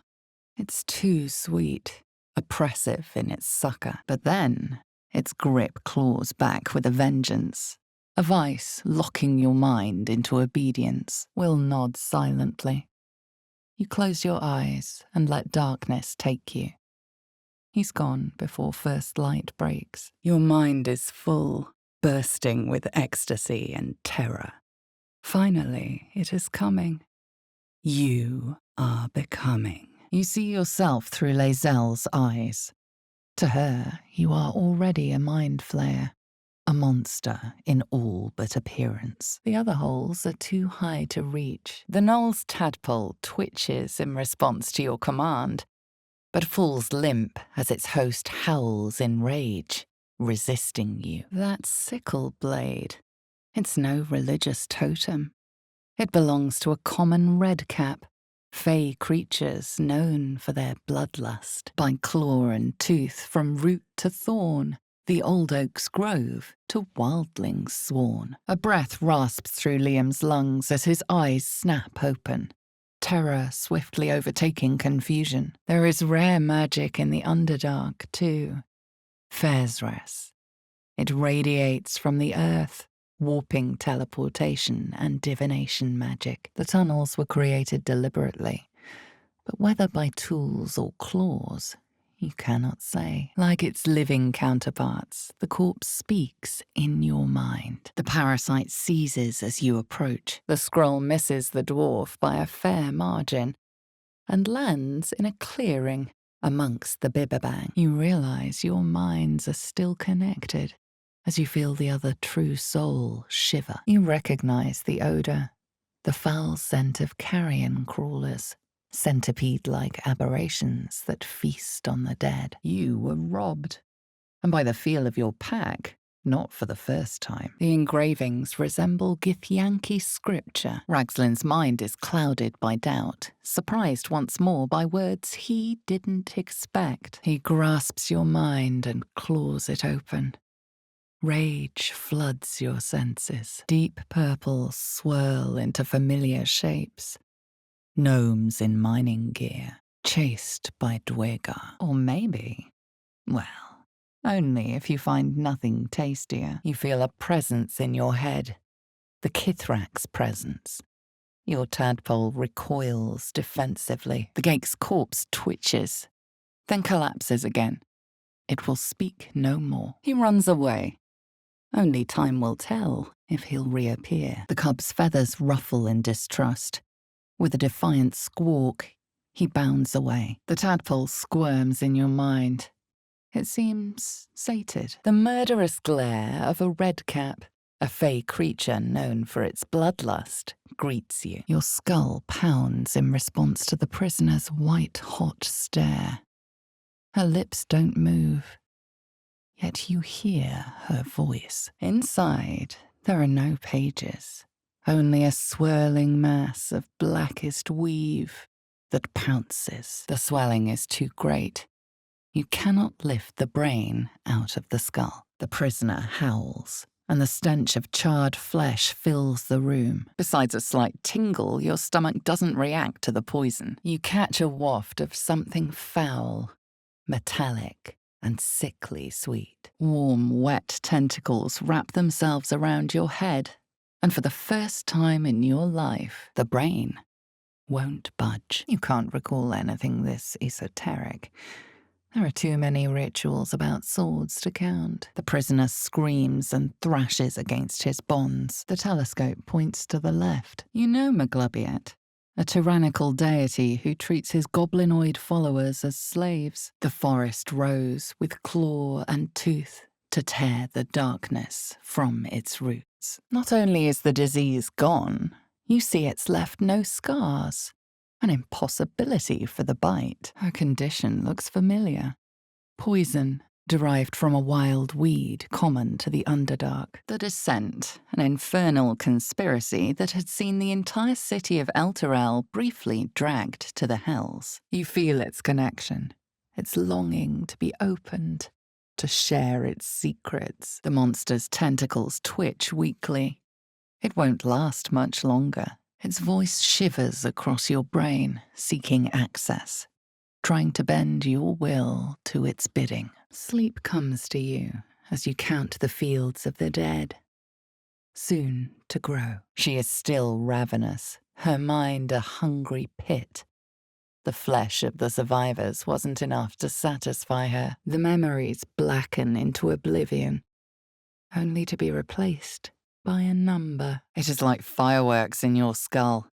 His trust is quickly waning. The squirrel flicks her tail at you and turns away. Instead of hiding the bird, you drop it to the ground. Gnolls, vicious, monstrous humanoids, can spawn from the corpses of dying hyenas. You focus on the source of the power, but it is quiet and still. It needs to rest. The creature cringes, overwhelmed by the throngs, and reveals its own home, a humid cove filled with decaying myconid corpses. You immediately recognize the symbol of your lady. You know these uniforms. His rage sweeps you away, erasing you from this moment. The critters start a duet of their own, attempting to drown out the bard's music. They look at you expectantly. Looking into the hole, you see only darkness. It's impossible to tell how deep it goes by sight alone. Spike gives you a wide grin. You try to push him back, but his grip just gets tighter. You can feel your blood racing, coursing through both your bodies. The corpse does not stir. It will answer no more questions. The newborn mind flayer stares at you, weak and dazed. Control panels melting. Flesh pods spilled open. The corpse regards you, lifelessly. Again, visions flow through you. A swarm of Githyanki dragon riders, silver blades held high. The knight's mind remains closed to you. The creature gulps the food down. It seems he hasn't eaten in some time. You will take this chance to overcome and ascend. Even the Kithraki will bow to you. The tadpole writhes. Your mind suddenly reels as if bitten. The tadpole is doing something, taking something you'll never get back. You seek rest, but an active mind refuses you. The lock opens. You smile, grateful. A lucky escape for you both. Tarrants are the currency of the Zentarim, a network of merchants and mercenaries with few scruples. What was once script is now an obliterated scrawl. You have a sense these are names, a list. But of what? Apart from an overgrowth of moss, the well looks unremarkable. It slithers away and vanishes into the undergrowth. Safe. Free. It hasn't been all bad, though. You fondly remember your night with Astarion. The vessel wobbles on the lake's murky waters. It's like a shard of ice into your neck. A quick, sharp pain that fades to throbbing numbness. Your breath catches. Your pulse quickens. It greets you with a harrowing elegy. Cheerless as the new moon. Baldur's Gate, northwest. Elturel, south. Moonrise Towers, west. You've just been robbed. Again, the buzz of celebration quiets to a soothing hum as you approach your bunk. It shivers in response to the deathly tomb and reveals its own home, a humid cove filled with decaying myconid corpses. Your hands shake as they reach upward. Your forehead remains drenched, no matter how much you wipe. Another vision consumes you. A memory seen through the creature's soul-dead eyes. Your minds connect, and you see the same devilish face you'd seen when you first met Will. The music shifts, still melancholic, but now streaked with hope. The tadpole quivers. It seems to be burrowing deeper in your mind, feasting on what? The word escapes you. Rage slithers through him, hot and black. It squeezes you, suffocates you. The rat's eyes follow you, shining. Its stomach grumbles. The persistent music coaxes you forward. The sovereign expects you. Startled by the noise, the cub flees from your camp for the final time. The warm rush of power flows through you. You feel stronger, faster, better. You see other mind flayers arranged in a serene circle. Absolute unity. Absolute power. The inscription is in a language unknown to you. The realization hits you. That stench wasn't the dead. You can sense that the hyena's very flesh is desecrated. Your mind is one with Will's. A blood-red creature consumes your vision. Flee! You feel it cry. The larger beast flashes a message of comfort, but the other remains downhearted. Ormelom turns away to prepare the potion, lost in its own musings. The rat's nose twitches impatiently. Her teeth bite air as though it is flesh, but it doesn't sate her hunger. You follow the squirrel's gaze to a pair of clumsy, ugly feet. Your own, on her territory. The symbols move aggressively, probing your mental defenses. But you hold strong. For now, under the strange and open sky, sleep claims you. The spiders skitter about, more nervous than before. His cries for mercy are cut short as the hag slices into him, removing limb by painstaking limb. You realize your bag feels light. It slinks away, worming into the forest undergrowth. She'd eaten, feasted. And yet, looking into her eyes, you can see it wasn't enough. She's still hungry. As the pain muddles your thoughts, your minds become entangled. A familiar sensation. She too carries a parasite. You poke and prod, but the lock holds strong. The markings reveal the location of a Githyanki creche. A sweet melody beckons you. It vibrates with magic. A harpy's charm. If the goblins didn't hear you before, they certainly do now. The sealed stopper suggests it is inhabited, but a sudden pulse of rage severs your connection to the parasite, expelling you from her mind. You are the blade of frontiers. You'd conquered bugbears and banshees. You'd conquered this challenge too. You feel a swell of power again as the creatures redouble their prayers. No trigger or handle, though. No way to open it. The forest rose with claw and tooth to tear the darkness from its roots. The spell's power wanes. You can ask no more questions. Ragslin pierces your mind, prodding for truth. You relax. It's better this way. You see, or is it sense, the presence of a woman, the woman who hovered over Gale's palm. You notice edema, a swelling of the brain causing pressure where it strains against the shell of the skull. You creep back to your bed with a full belly and a singing heart. For the first time in centuries, you feel happy. The dog holds what appears to be a bloodied rodent in his jaws. The choir fades. A single melody rises above the others, brassy and commanding. And you felt the sun on your skin. The tadpole squirms in your mind. It seems sated. You taste the blood in her throat, feel it pooling in the cavity of her skull.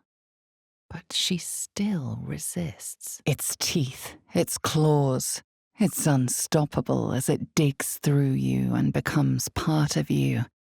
And gods, is it ever hungry. The creature appears again.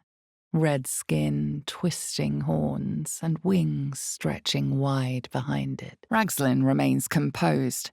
If he senses your manipulations, he gives no sign. You manage only to agitate him more. The corpse does not stir. It will answer no more questions. You see other mind flayers arranged in a serene circle. Absolute unity. Absolute power. Getting rid of the tadpole will mean returning to the darkness. Unless rest eludes you as you stare at the wrong side of the stars. The bear sizes you up, wary, but not yet attacking. The fallen bear, Shah's sacred symbol, on their armor and banners. The suffocating yearning suddenly fades as the spell breaks. You are free. The tadpole squirms in your mind. It seems sated. The flask is cold and heavy in your hand. There is a creature trapped within. The creatures clutch the pouch possessively. Is gold so precious to spiders? The cub lets out a quiet squeak. He was proud of his catch. You can feel the old fear turning in your gut, but you force yourself to keep smiling, as you so often did before. The tadpole squirms in your mind. It seems sated. He purrs and chirps, utterly content in your presence. With or without Mistra's help, tomorrow you will find it. The campsite is secure. Blood-soaked, but secure. Ragslin's mind is clouded by doubt, surprised by words he didn't expect. Your breath catches. The crown bears Shah's symbol. The dead must have been her followers. With a hungry chirp, he steps forward. He wants more. The dog wags his tail, a small bag clenched between his teeth. The corpse is covered in tattoos and scars. You recall the sharp, complex lines of the script.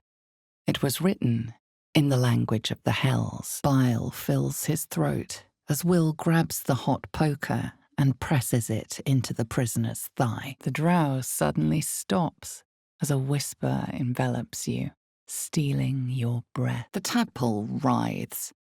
Your mind suddenly reels as if bitten. Your mind is a canyon, and the words echo from every crevasse. The creature responds, not in words, but memories. Your eye throbs. Mizora's pleas resound in your skull. Suspicion lingers in her eyes. You'll have to take care in future. A crude hand has scratched the word Bual into the stone. The tadpole is doing something. Taking something you'll never get back. The corpse twitches in response to the spell. The fresco shows a group of druids gathered in Sylvanus' name. You are on sacred ground. Another vision consumes you.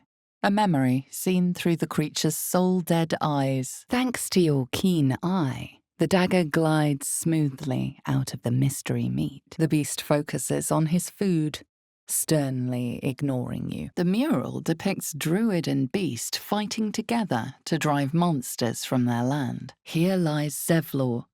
He saved us when all hope seemed lost.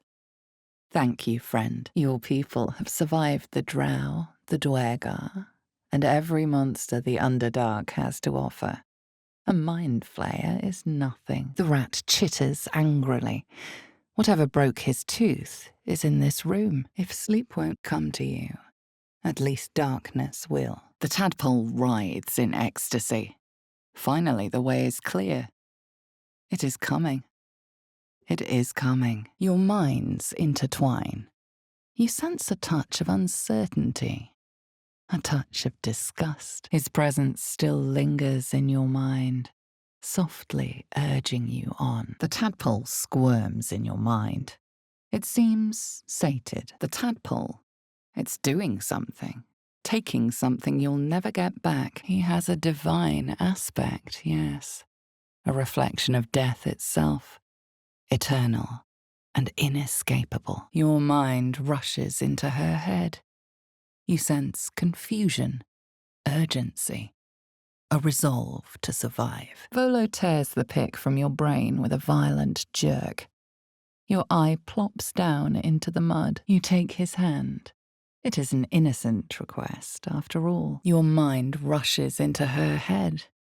You sense confusion, urgency, a resolve to survive. The silent servant awaits its sovereign's orders. You sense her trying to understand what just happened.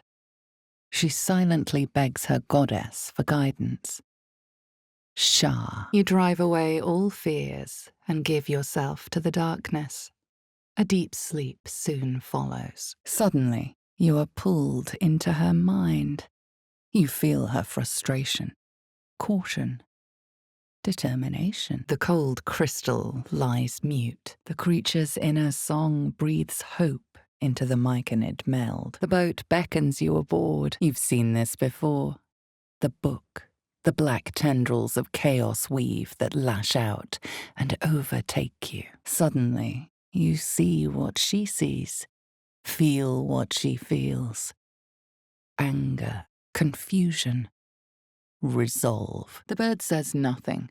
Only the sound of its laboured breath fills the silence. The injured man locks eyes with you.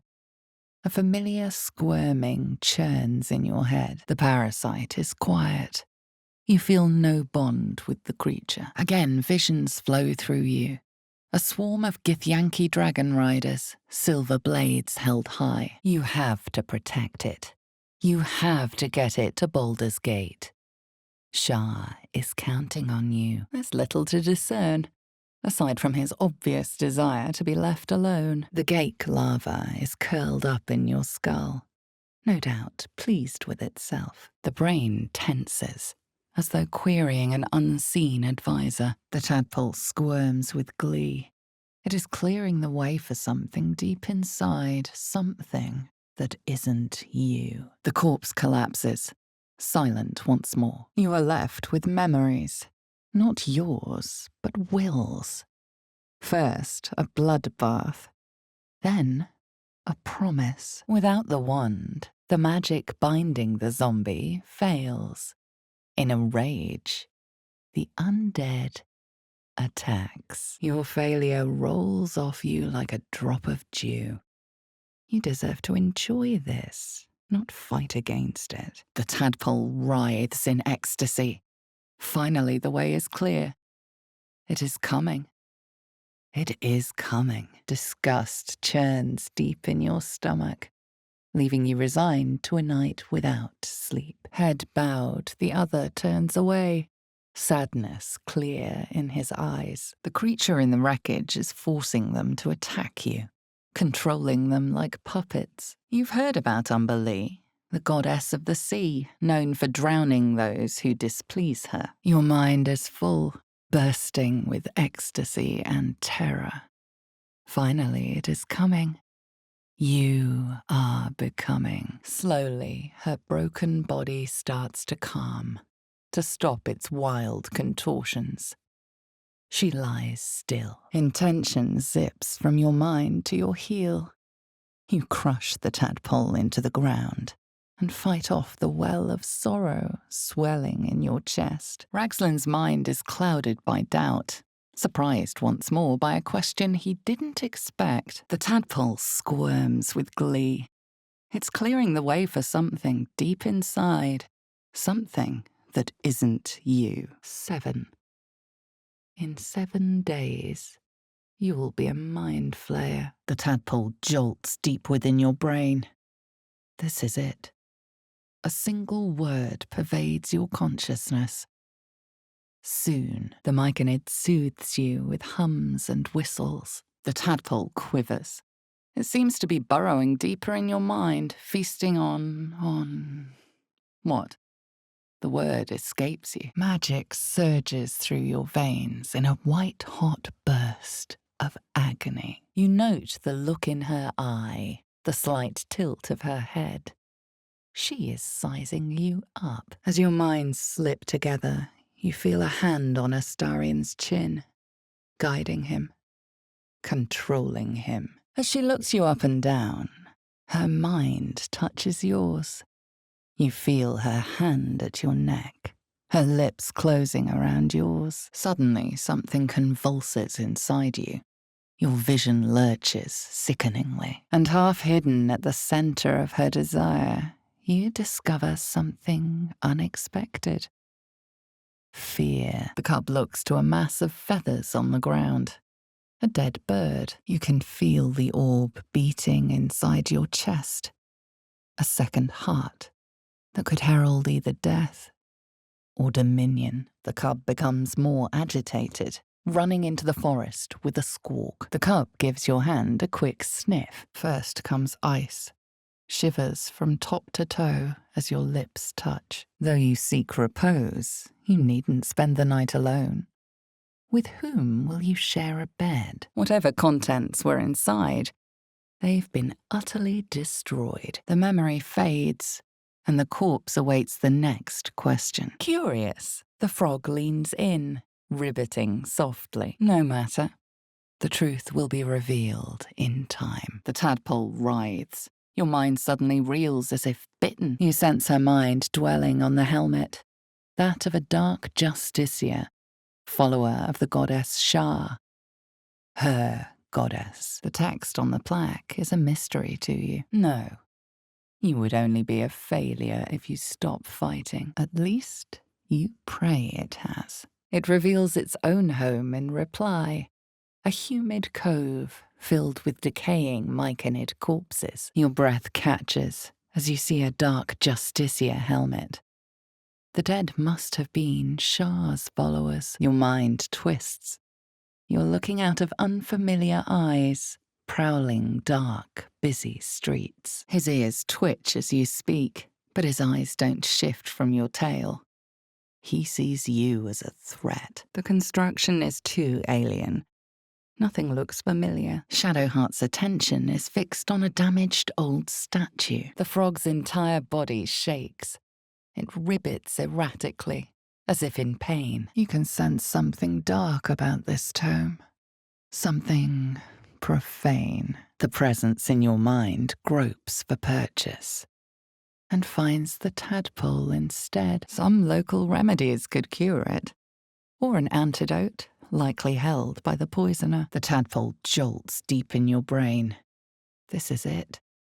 A single word pervades your consciousness. Soon, control panels melting, flesh pods spilled open. The book's pull is irresistible. You feel changed, bettered for having opened it. Suddenly, you are capable of anything. Felling mountains, darkening suns, conversing with the dead. The Descent, an infernal conspiracy that had seen the entire city of Elturel briefly dragged to the hells. You consider your kin, dead by your hand. The creature coos happily. He feels safe. You look down to your clenched fist, then back to where the woman had stood. It turns away, unimpressed. Suspicion floods Ragslin's mind. Your brain howls as you force a final query into his throat. Its talons bite deep into the earth, every muscle trembling. You realize it isn't afraid. Her belly splits like a rotten fruit, birthing a frenzy of claws and fangs. Without answers, you lay haunted for the rest of the night. The eye's glassy black surface reflects your gaze. Your voice draws their attention. They are suspicious, then curious, and finally, at peace. All nothing compared to what came before. Compared to the tadpole. The goblins slink backwards, afraid to take their eyes off you. Your honor can be restored before Vlaakith. It would be restored. You could try getting rid of the tadpole, but that probably means returning to the darkness. Unless glyphs shift gently before your eyes, always just out of focus. Then words start slipping into your mind. Uncertainty. Fear. Shadowheart genuinely doesn't know what just happened. But she's afraid of it. The tadpole spasms, seizes. It's fighting the potion even harder than you are. You find a current of hope flowing through her thoughts. She believes you all have a real chance. You focus on what you must do. Escape this place. Escape with your life. And the murk clears to reveal a face. Yours. As the lock opens, a loose page comes with it. Magic pulses from the parchment. You read aloud the words on the scroll. It's impossible to identify the creature while it's in his mouth. Face the prisoner. Consider the implements provided. Then, suddenly, the scent of rosewater and a sense of well-being. A sliver of weave that tastes sweet on the tongue. You see her hand in your bags, and the shame in her heart. He cocks his head ruefully, then drops his catch to the ground. Not Boo, thankfully. How could you think of harming something so beautiful, so pure? She lies limply on the table, completely still. Dry stones line the wall, but the darkness below is impenetrable. A magic mirror. You've read all about them, but never seen one up close before. He stares right past you as if you're invisible. Or boring. It begins. says the devil before you, and with a burst of sulphuric smoke, she is gone. There is no conquering the agitation. Like it or not, mind flares have bested you this day. Yes, you feel hate, and you deserve to be punished for it. The answer comes to you from within. Will's pain and passion beg for liberation. From his mind to yours. The tadpole quivers. It seems to be burrowing deeper in your mind, feasting on what? The word escapes you. With a thunk, the armored man collapses, unconscious. The beast reeks of brimstone and offal, every breath thick with blood. Almost gagging, you mutter a quiet prayer to your god. Fungus and mold glaze the grotesque creature's face and body. It doesn't seem to notice you, but you are intercepted before you can join the party. The bird's blood is gritty and congealed, giving the meal a rotten chew. Frustrated, the door rattled. You see the hag and yourself. The two Rothe paw the ground in irritation as lights flash about their heads. The book snaps closed. You've seen too much. What profane knowledge is now seared inside you? You should never have known. Volo slowly brings the ice pick closer to your eye. Infernal wards, marking her as a champion of Zariel. Some are inked onto her skin, others written in scars. The corpse collapses, silent once more. You search your mind, successfully recalling various details of goblin behavior. A sharp pain shoots through your arm as the bone pops out of place. The chains hold tight. A splinter of ice works its way into your mind. There is no way to prevent bloodshed. You must choose. There is a light here, in the tight space beneath the floor. Secret things that shine. The boar seems to be fresh, only a few hours dead. But you can't find any sign of a wound. You look at your companions, sleeping, helpless. How badly do you need to know? It utters an angry bellow and charges. Inside there are no pages, only a swirling mass of blackest weave that pounces. Black strands of weave curl all about you, only to sink into graves as you try to grab hold. Necromantic spells, tantalizingly powerful, slip away forever. Lozel's bemused eyes are fixed on your face. The pleasant scent gives way to the muddy taste of something you try not to identify. You carefully slide the ring off. The dog lowers his hackles, his head tilted inquisitively. The tadpole squirms in your mind. It seems sated. And then the vision lurches, and you are looking through her eyes as a tadpole squirms into her skull. His dark eyes stare at you, eager for this danger to be banished. You see drow and goblins restraining her, a mind flare reaching out. You close your eyes and try to focus on his delightful screams, but they quickly turn into your own. They only stop when tentacles burst from your mouth. A human man awaits you, a spell crackling at his fingertips. The cub's eyes lock onto the food in your hand. The telescope points straight ahead. For a split second, you see a swirl of untamed magic. Then his defenses drop like a portcullis. You make it quick. The last sad chirp echoes through the cave. Then there is silence. He looks from the bird to you. It's clear that he wants you to eat it. Reality dawns. You've been outsmarted by an ogre. A strange sensation courses through you, and your companion's mind unfolds.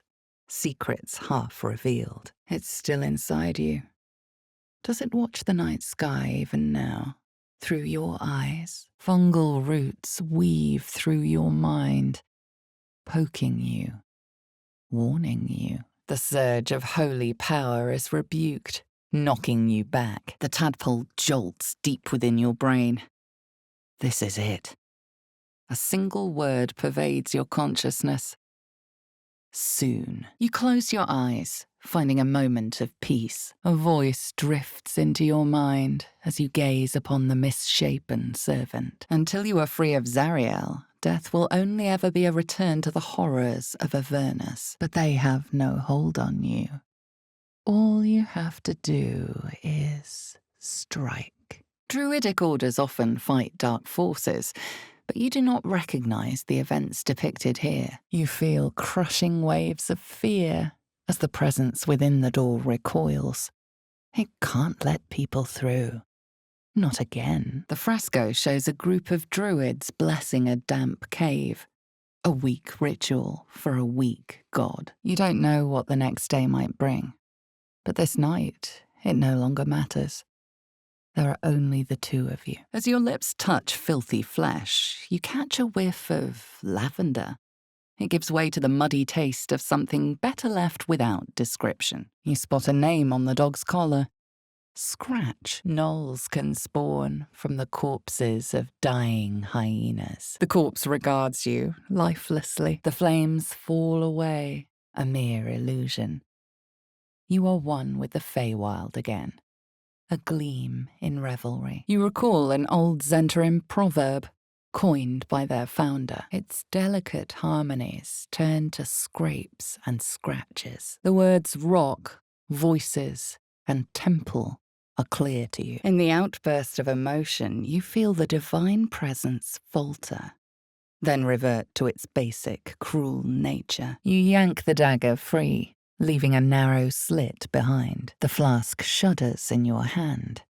Then magical energy emanates from its neck as a creature emerges. You see other mind flayers arranged in a serene circle. Absolute unity. Absolute power. His gnarled fist grips an axe. The cub's beak snaps in the air, eager to rend. Yearning for blood and soft belly flesh. Her fingers are warm against your cheek, softer than expected. A sense of calm settles in your heart. Gale's magic flute is ready to be played. The tadpole jolts deep within your brain. This is it. A single word pervades your consciousness. Soon, a glistening tadpole emerges, slithering up past a sightless eyeball. Watching his hands, you realize he's miming opening something. You feel better the second the book is out of your hands, nor is there rest. She takes fully of you, hour after hour, until you have no sweat or soul left to give. Just a bore. But your attention moves from the fleeing beast to the blade that's appeared at your throat. As its influence wanes, they clutch their heads, blinking in confusion. Your mind lurches, reeling suddenly as if bitten. The tadpole writhes. Your mind suddenly reels as if bitten. A diagram glows before you. Its meaning is beyond your comprehension. The urge for violence lingers. You could push her again. You could cause so much pain. The spider seems poised to attack, but she hesitates, tapping her claws as if trying to communicate. Stripped raw and restless, you find no peace that night. History or myth, whatever is depicted here is long past. No sound escapes your lips but a faint gurgling. The Dwergar's craft wobbles on the lake's murky waters. The tadpole writhes in ecstasy. Finally, the way is clear. It is coming. It is coming. His skin is cool to the touch, his kiss bracing. You lean in, and he pulls you closer. Shadowheart's attention is fixed upon the contents of an old journal. He's gone. Again, suffering is not a curse, but a gift. So the Varsh had taught you. The impact reverberates through your body, as if you just slammed a hammer into solid adamantine. The lock doesn't budge. Deep in the chaos of her mind, something responds to your command. A tadpole. The flakes smother the fires. The dagger is unchanged. Nir's eyes snap from the corpses to you. His mind is a cold claw in your head, digging for memories. The wood is warped, its joints loose, likely done by assembly in some grim workhouse. You realize she's lying. There is a knife hidden in her belt. Her fingers twitch towards the hilt, ready to draw the blade. You silently offer a prayer to Shah and her glory. He doesn't speak his next words, yet they still rattle your skull from within. Will responds by grabbing the tongs and yanking the nail from the prisoner's thumb. The hyena moans softly as its body contorts, ribs cracking and flesh tearing. Spike gives Will a wide grin. She spins in short arcs, indicating which of the trees are hers and to be left alone. The creature's song rumbles within you, neither warm nor welcoming. Then the sovereign drones a new melody, cautious but welcoming. A stream of buttery, comforting joy batters at your mind, to no avail. The stone's aura flickers, its powers draining. The cub hops about, chirping excitedly. You find nothing of great interest. The tadpole jolts deep within your brain. This is it. A single word pervades your consciousness. Soon, he produces the ice pick, wipes it on his cuff, and holds it to your eye. She's repelled by the selenite relics. They are an offense to her goddess, Shah. The squirrel lunges at your foot and bites it. She sniffs the air hungrily as you approach, then prepares to strike. You tuck it away again. Your duty is to deliver it, not understand it. There's something like the anticipation of a kiss, then the pleasure of being cloaked in peace. The agony refuses to fade until you collapse against your bedroll in a cold sweat. You try to dodge her blow, but she catches you, scratching your hand. The mural shows druids claiming the grove in the name of the old oak, Sylvanus, god of nature. Lae'zel's mind holds you at length. Her thoughts remain unknown. Gnolls can spawn from the corpses of dying hyenas. You sense her mind dwelling on the graffiti. Symbols of the goddess Shah, her goddess. Cold metal presses against the skin beneath your brow. And then she is testing you. About Raphael, the tadpole slips out of its host and worms away into the undergrowth. The tadpole writhes in ecstasy. Finally, the way is clear. It is coming.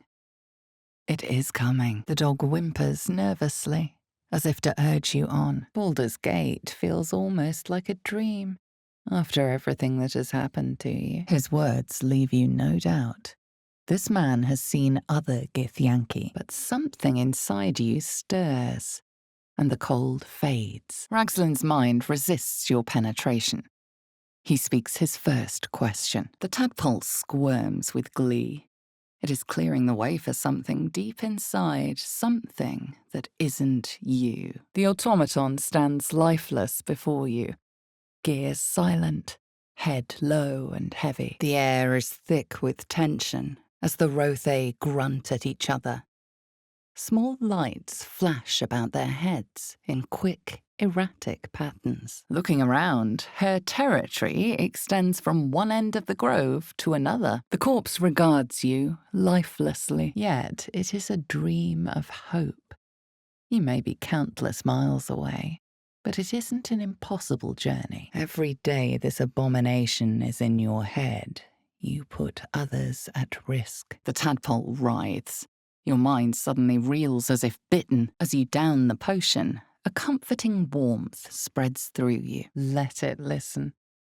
You will dream of all the ways to make this power your own. This is not a nest or haunt, any place of comfort. Closing your eyes only intensifies the unease. The cub looks at you with glistening eyes. With a sad hoot, he holds out his paw, revealing a wound. This is the pool that thing came from. the parasite now writhing behind your eye. In darkest hour, a concord made, twixt harp and wild, against the shade. The rage fades, leaving only guilt. You are no hero. You only play the part. Your head throbs and your skin tingles. Visions rush past, a dragon's wing, a silver sword, and a flash of your face seen through the strange woman's eyes. The druids turn to the harpers for help, unusual for such a territorial group, and see an owlbear cub. She severs the connection and prepares to attack. Your fingers search, but find no bag. Was it a trick of the light? The prisoner screams and thrashes against his bonds. You remember stories of Sas Tam, a powerful lich in Thay who made deals with dark gods. You can smell the sweetness of her skin, hear the beat of her pulse. The corpse regards you lifelessly. It's a question destined to remain unanswered. In 7 days, you'll be a mind flayer yourself. Nor is there rest. You take fully of her until you've drained her of all ecstasy. Then, a low moan. Someone, or something, is having a bit of fun. A slender drow blade impales the stone before you, keeping a silent vigil. The pouch is sealed with differently coloured strands of thread. The tadpole, it's doing something. Taking something you'll never get back. Psionic energy radiates from the prisoners, but they do not react. The tadpole squirms with glee. It is clearing the way for something deep inside, something that isn't you. The magic is old and wavering, but you recognize it. The mirror is a thinking lock, hiding some secret. A flash of anger pulses across your brain. You feel cold metal at your throat. Then you snap back to yourself. You are safe. You are nestled in the cup of Mistra's hand. The tadpole writhes. Your mind suddenly reels as if bitten. You recognize the crest she bears, the winged serpent of the Zentarim. With a great deal of effort, you manage to swallow the foul meat. It feels like you're warring with 10 people for the blade, but with another hard yank, the weapon slips free from the stone. Again, a vision comes to you. A memory seen through the creature's soul-dead eyes. Whoever put it here, you're sure they had the best of intentions. Gratitude floods your chest. It hasn't been all bad, though. You fondly remember your night with Will. Angry trills and tremors shake your skull.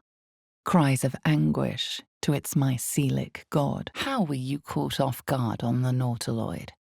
What was the crucial mistake? You watch speechless as the cub begins to eat his mother. It's only a matter of days before tentacles split your lips and your skin turns to gore. The owlbear growls deep in its feathered chest. You had your chance. Powerful infernal wards native to Avernus. Some are inked onto her skin, others written in scars. You can already feel her mind closing around yours, her bloodlust like needles in your skull. Your head is about to burst. The memory consumes your mind, corrupting the trance. Frightened by the sharp noise, he turns tail and runs into the forest. You can barely get enough of him. As the hours pass, you see a clawed hand opening a holding pot. Darkness clears to reveal a face.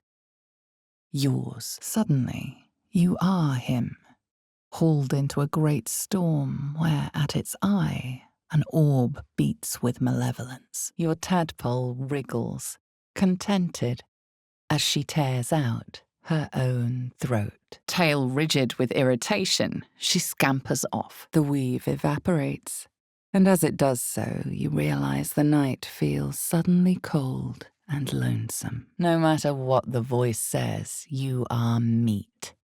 Everyone is meat. Her words are spoken in the infernal tongue of devils, a threat or a plea. I don't belong to you. The tadpole, it's doing something. taking something you'll never get back. Your anger is clarifying, pure and bright. It burns away all doubt. You know Umberlee, the dark mistress of the sea who drowns those who don't respect her power. You see the hag.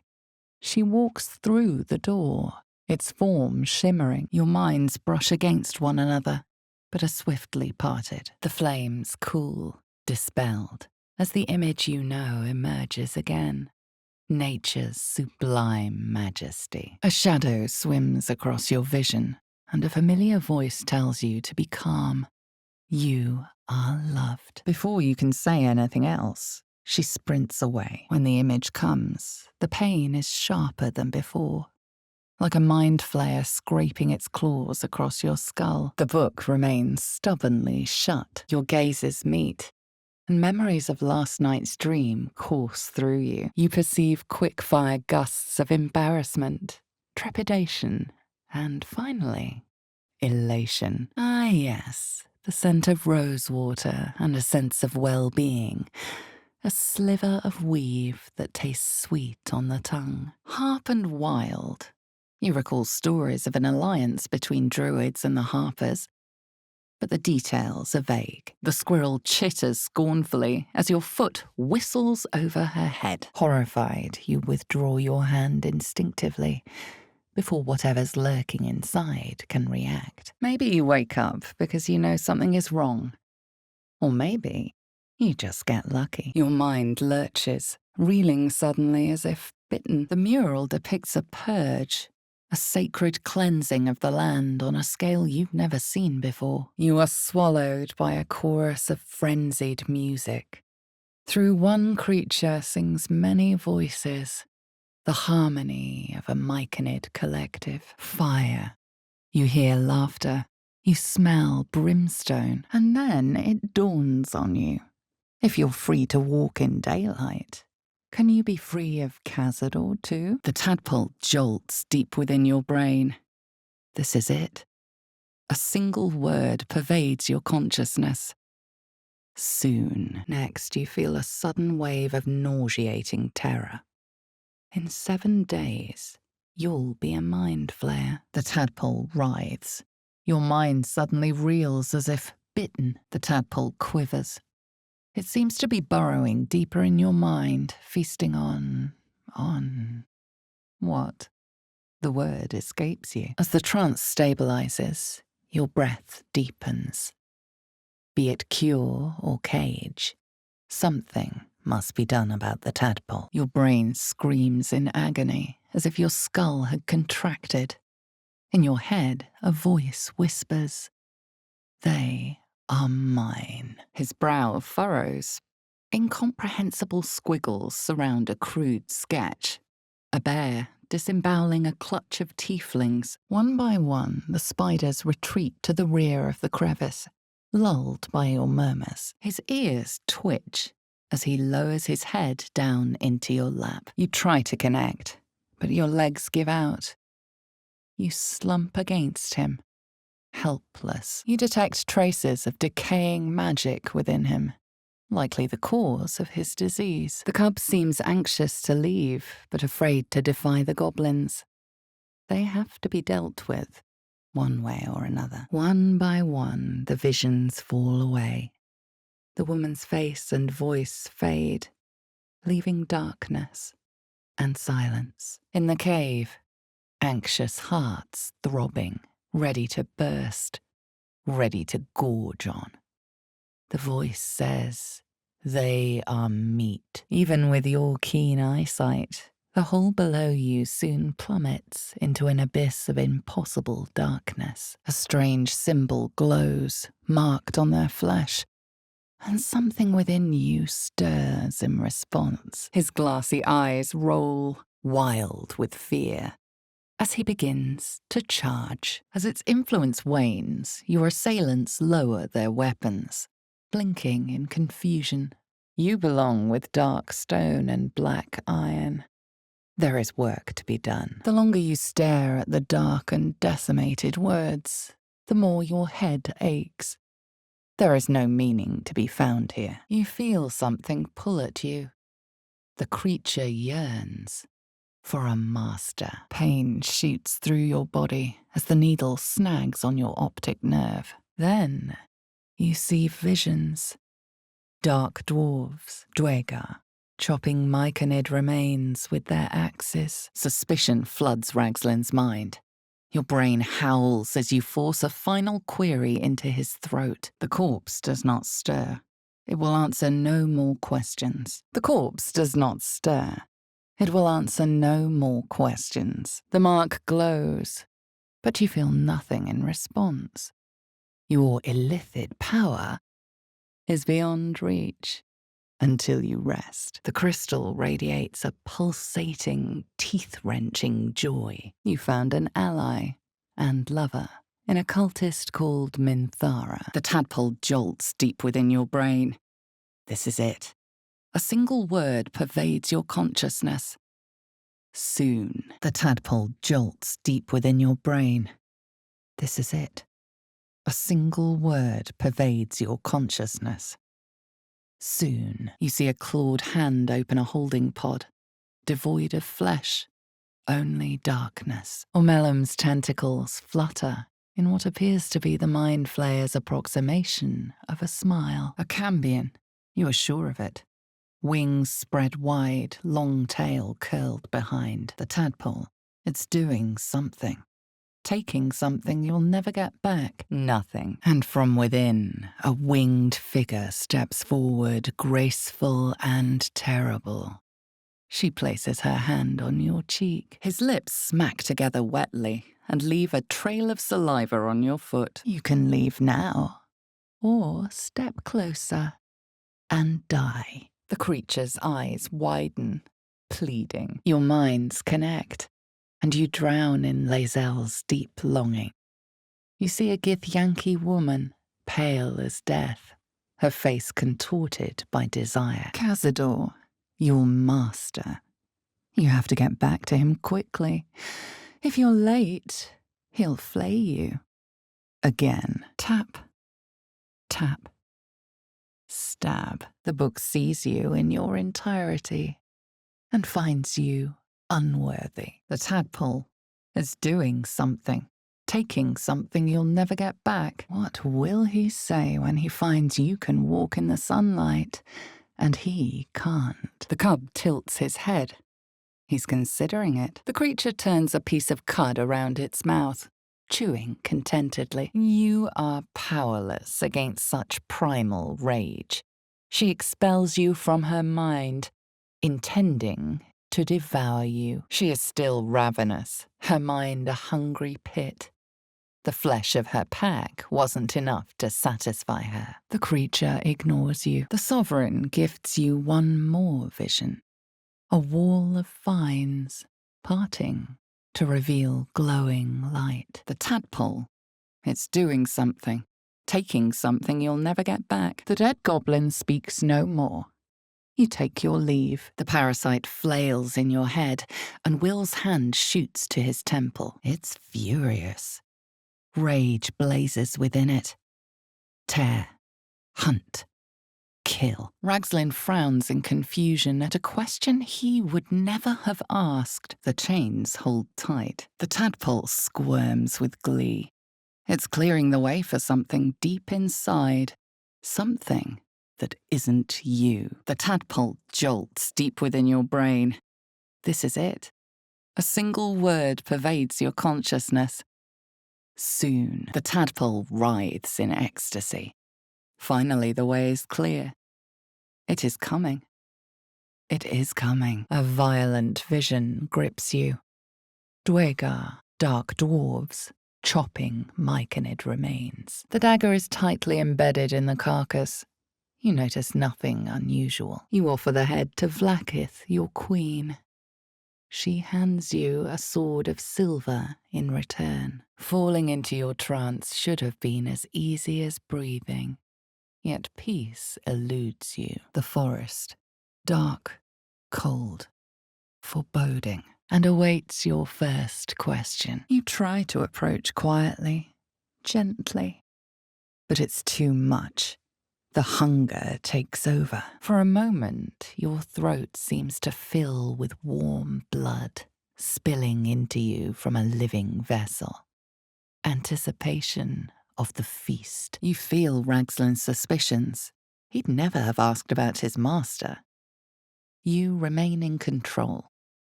Barely. At a crash, you will find your kin. The tadpole will be removed, and you will be purified. The tadpole quivers. It seems to be burrowing deeper in your mind, feasting on... What? The word escapes you. You drift into the forest, hunting for anything with a pulse. The tadpole quivers. It seems to be burrowing deeper in your mind, feasting on what? The word escapes you. The goblins praise the absolute, but their celebrations also honor their leaders, including you. You slip your hand into his pocket, but find nothing. The spell's power wanes. You can ask no more questions. But then she changes. Pale skin turned to red. Horns push through her hair. Her smile cuts through your desire like a blade. You know Umberlee, the wicked goddess of the sea, honored more by fear than faith. Again, this creature doesn't realize you can see its true form. You sense no reaction from the unblinking eye. The tadpole quivers. It seems to be burrowing deeper in your mind, feasting on what? The word escapes you. The flames sputter away. The dagger is yours for the taking. Nothing but darkness. It is unnecessarily odd. A small, noisy pest with a bushy tail. Your druidic brethren cleansed this land once. Will flushes with emotion. Desire, grief, guilt, and desperation. And then the voice, bringing order. Eating this meat was forbidden, but it would lead her to a feast. The boar seems to be fresh, only a few hours dead. Examining the corpse, you see 2 small puncture wounds in its neck. She hastily tucks away an ornate box, one covered in ancient Githyanki scripture. This burial custom is strange, but you are beginning to make sense of it, and you will find it. No matter the cost. You choke on black smoke as the hobgoblin bellows his incantation. You recall the child from before. This man is Zoru. He has seen other Githyanki. You see a clawed hand open a holding pot, devoid of flesh, only darkness. The tadpole. It's doing something. Taking something you'll never get back. Your reverie is interrupted by an underground fortress appearing in front of you. The symbol of the absolute is clear, even in the dark. You've just been robbed. Again, the cub flees from your camp for the final time, his cries echoing through the forest. A mystical map glows before you, revealing a Githyanki refuge beyond the mountain pass. This must be the creche that Lae'zel seeks. She scuttles towards you, drooling. Images flash. A man cowering, a bag open at his feet, gold coins spilling onto the floor. Are you such precious cargo that they'd race through the hell's bowels to protect you? Your flesh shivers too as your parasites resonate.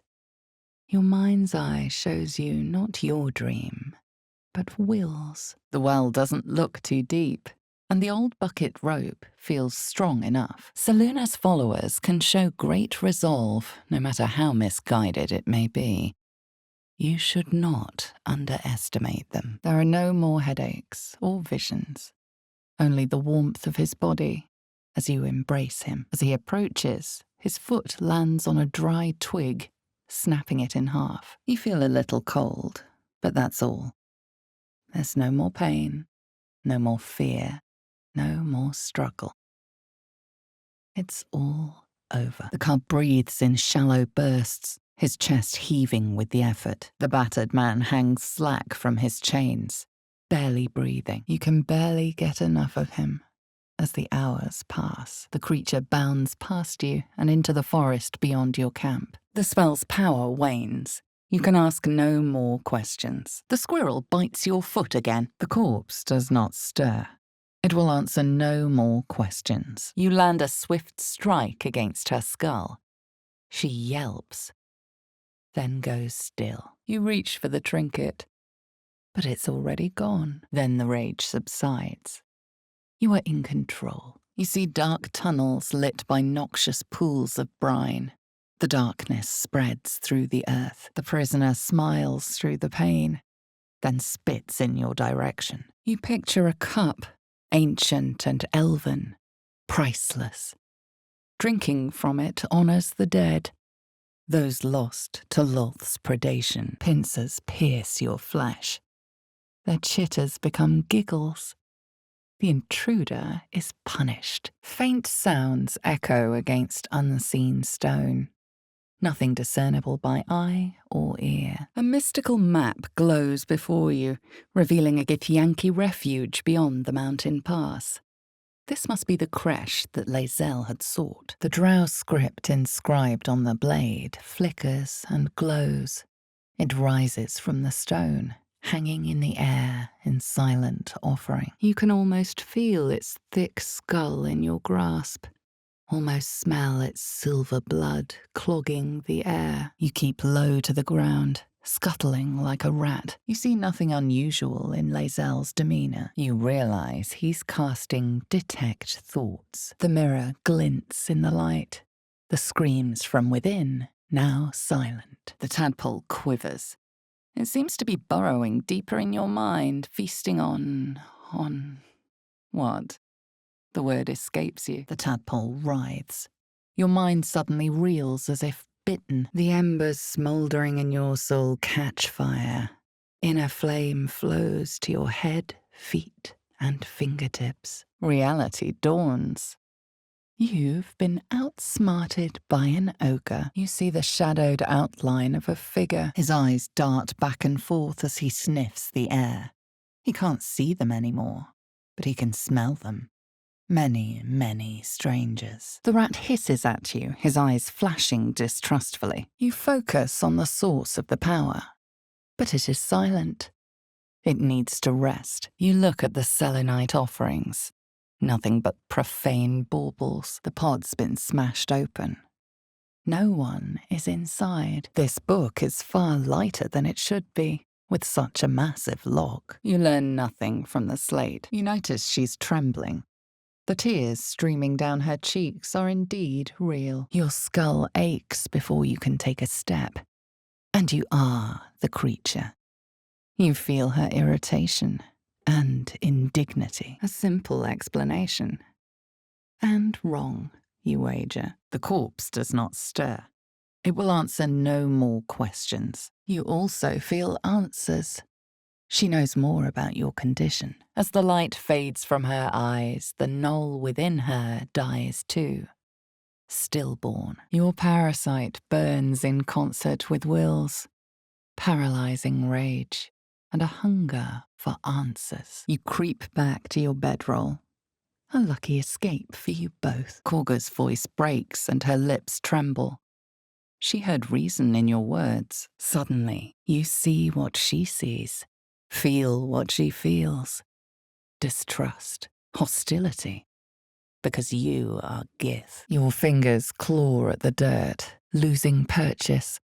If only you had a tool for this. A diminutive creature sporting a red hat glares at you. Fear rushes through you as the door shakes, remembering the hag's smile. The stench of charred flesh wafts over you. Doubt clouds Ragslin's skull.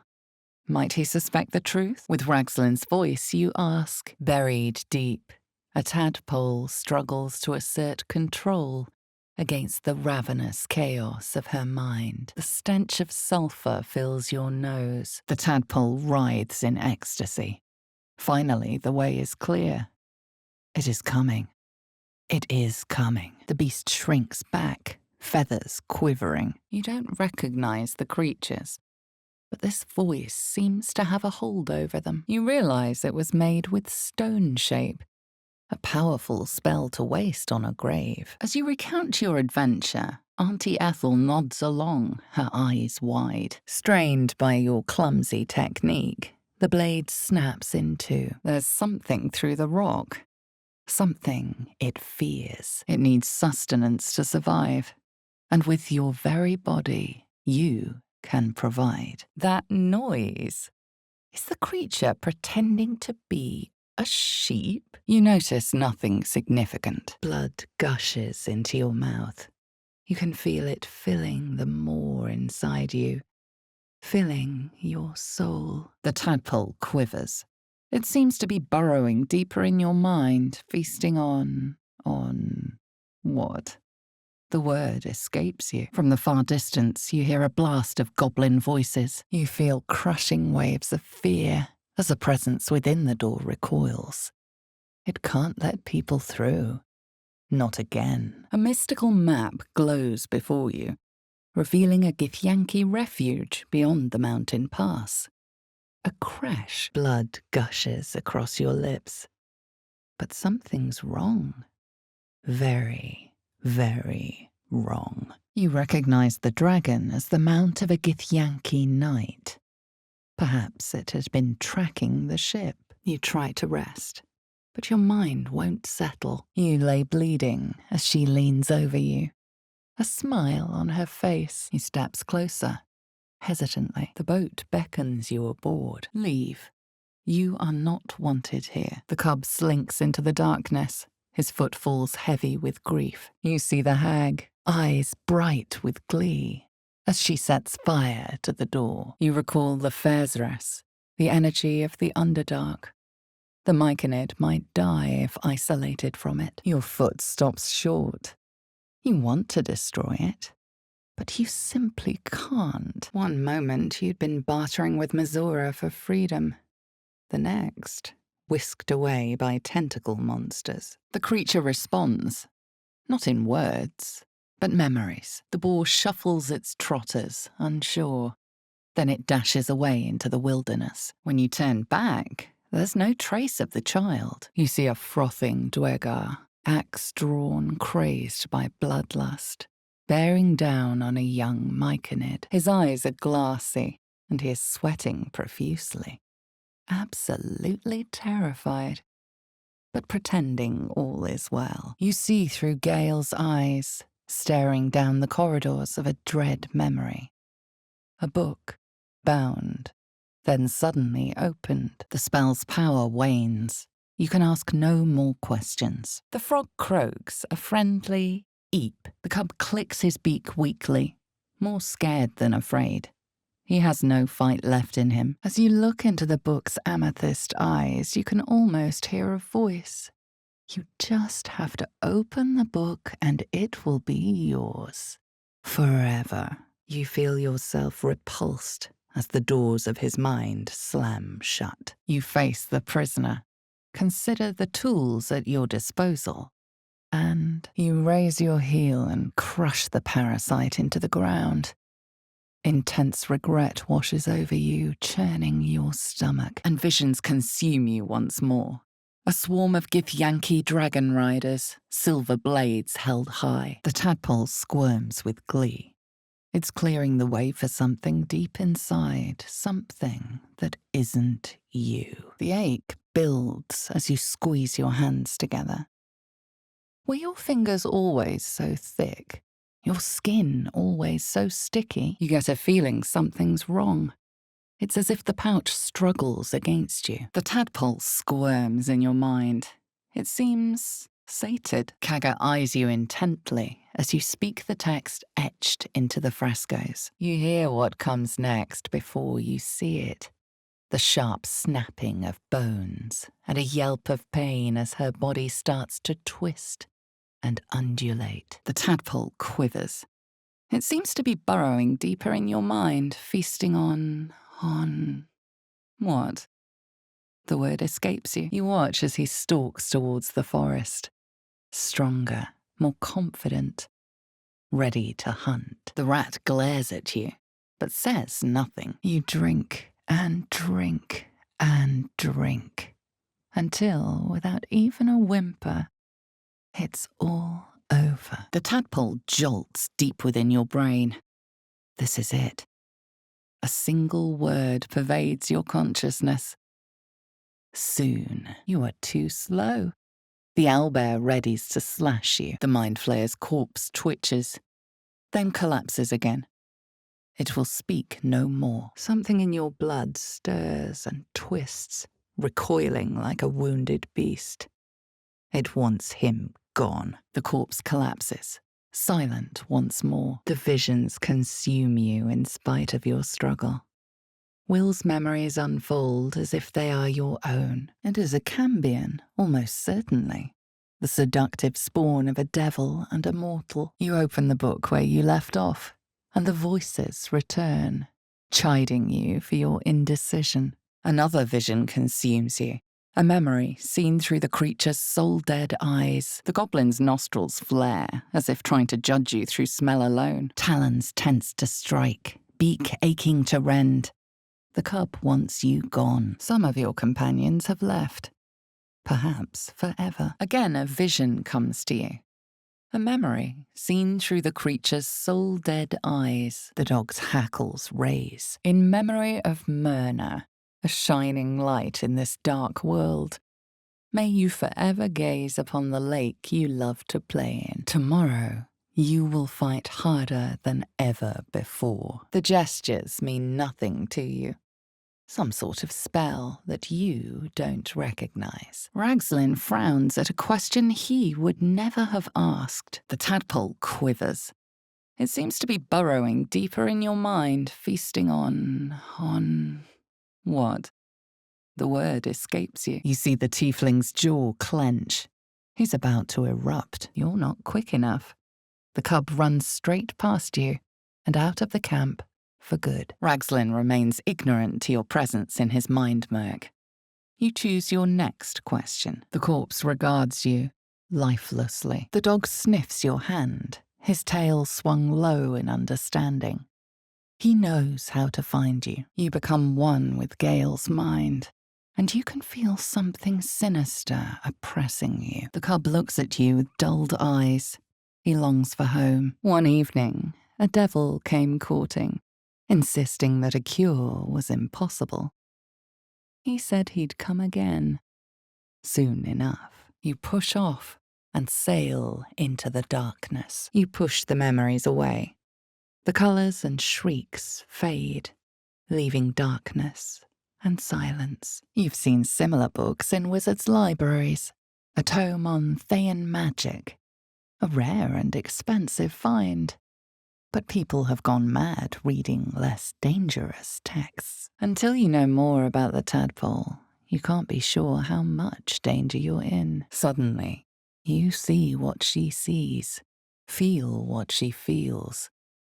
Confusion, resolve, and a hint of gratitude. The corpse seems willing to speak, but not to its killer. Another vision.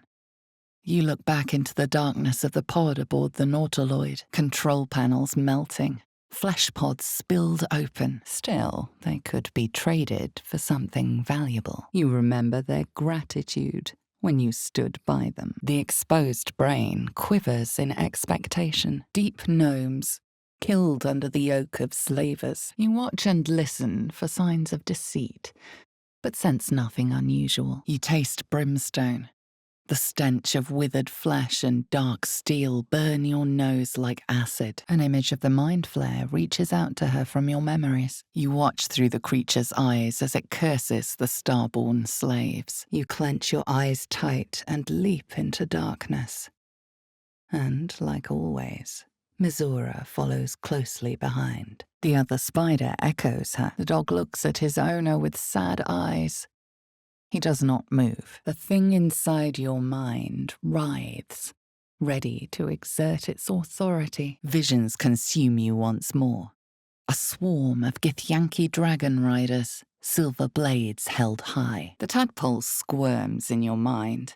It seems sated. As the symbol glows, power courses through you. Authority. The tadpole is doing something. Taking something you'll never get back. The box is inscribed with unfamiliar glyphs. The great warrior Lae'zel, a failure to her kind. She will wield no silver sword, ride no red dragon. Forever unknown to the great Lich Queen Vlaakith, the dark is familiar, but not comforting. It is a struggle to sink into your trance, weaving together memory, ambition, and purpose. This war map offers a detailed plan to attack the village of Moonhaven, encouraging soldiers to kill in merciless silence. It hasn't been all bad, though. You fondly remember your night with Shadowheart. You spot the boy giving a sly wink as he turns away. He whines, but remains rooted by the corpse's side. The tadpole writhes in ecstasy. Finally, the way is clear. It is coming. It is coming. You see a clawed hand open a holding pod. Devoid of flesh. Only darkness. The memories of countless dead. Slain too soon. Not just enemies, but family, friends, lovers. But it's too precious, too sweet, isn't it? You recognize the scourge. This man is a follower of Leviatha, goddess of pain. Resolve strengthened. You fall into a deep slumber. A few sparks and colours dance around Omelum. But you stay steady and staring ahead. The creature speaks in visions. A swarm of Githyanki dragon riders, silver blades held high. The person they're trying to save, it's the creature from the ship. Still alive, but wounded. The pain fades. You stare at your hand, wondering what in Shah's name that was. After a moment, he drops his catch to the ground. Not Boo. Thankfully, in memory of Myrna, a shining light in this dark world. May you forever gaze upon the lake you love to play in. The tadpole quivers. It seems to be burrowing deeper in your mind, feasting on what? The word escapes you. The tadpole writhes in ecstasy. Finally, the way is clear. It is coming. It is coming. The creature speaks in visions. A swarm of Githyanki dragon riders, silver blades held high. You feel her breath on your neck, her fingers running down your spine. And then it is over. Your mind wanders to the astral plane. Immortality awaits, if, or rather when, you gain Vlaakith's favour. You sense her mind dwelling on the events in the diary. The work of dark justiciars, Shah worshippers. The same as her. The tadpole writhes. Your mind suddenly reels as if bitten. You realise he means the Queen of the Depths. Offerings to Umberlee are cast into bodies of water. You suddenly feel something moving against your back and turn. The tadpole is doing something, taking something you'll never get back. Rebirth is sloughing flesh. A new skull housing cold, sharp intellect. You're too slow. He rushes past you, and out of the camp for good. The goblins praise the Absolute, but their celebrations also honour their leaders, Minthara, and you. Her faith floods into you, a tide of shuddering ecstasy. Her tadpole nestles within that mania, secure, hidden. The bile rises in your throat. You hate this cockroach. You hate his chief. You hate yourself. The prisoner howls, and the stench of charred flesh fills the room. The lightest touch of hope brushes your mind as the presence within retreats. You see a clawed hand open a holding pod, devoid of flesh, only darkness. The tadpole, it's doing something, taking something you'll never get back. You feel your tadpole connect with his, trying to ease its way into his consciousness. But he's ready. The book refuses to open. He's fast, but you're faster. Safely out of range, you can see the urgency in the elf's eyes. Almost desperation, nostrils plugged with clotted blood. He chirps at you affectionately. Despite everything, you relax into peaceful meditation, satisfied with all that's happened.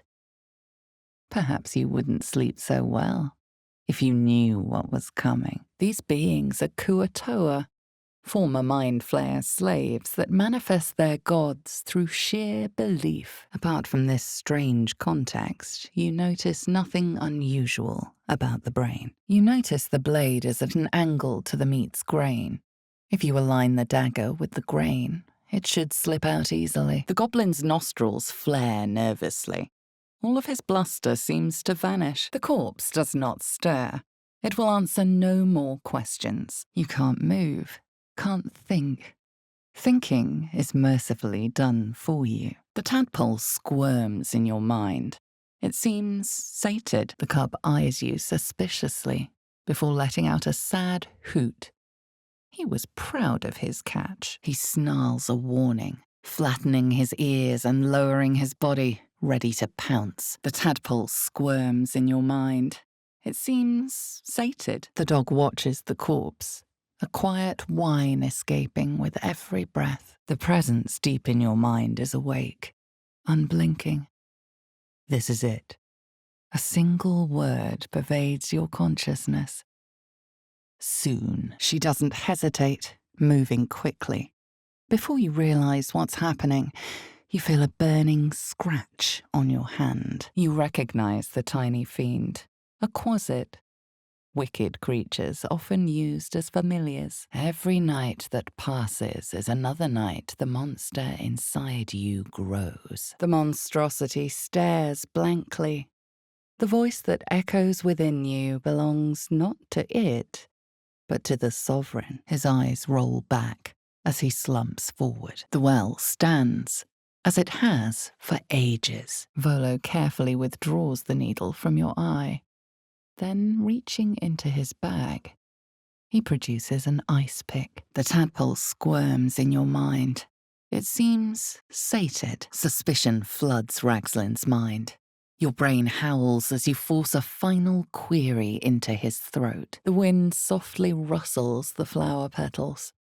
Somehow, the grave feels whole again. The tadpole squirms with glee.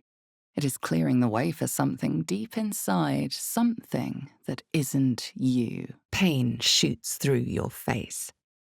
You open your eyes, but you see the woman standing before you only through the left one. The tracks are a chaotic mess. Gleaning any information from them is impossible. Your minds connect, and you drown in Lae'zel's deep longing. You see a Githyanki woman, pale as death, her face contorted by desire. Vlaakith, the claws try to grip your hands, try to stop you. But you slam the book shut before they can take you. In your dream, you stand over yourself as you sleep, a knife in your hand, murder in your heart. You silently swear to be vigilant and dutiful. In Shah's name, the metal snaps in your grip. You could try to push further, but your hold over Gale feels brittle. It won't be easy delving deeper without him noticing. Not her tadpole. A chorus of harsh, relentless whispers in her head. The tadpole quivers.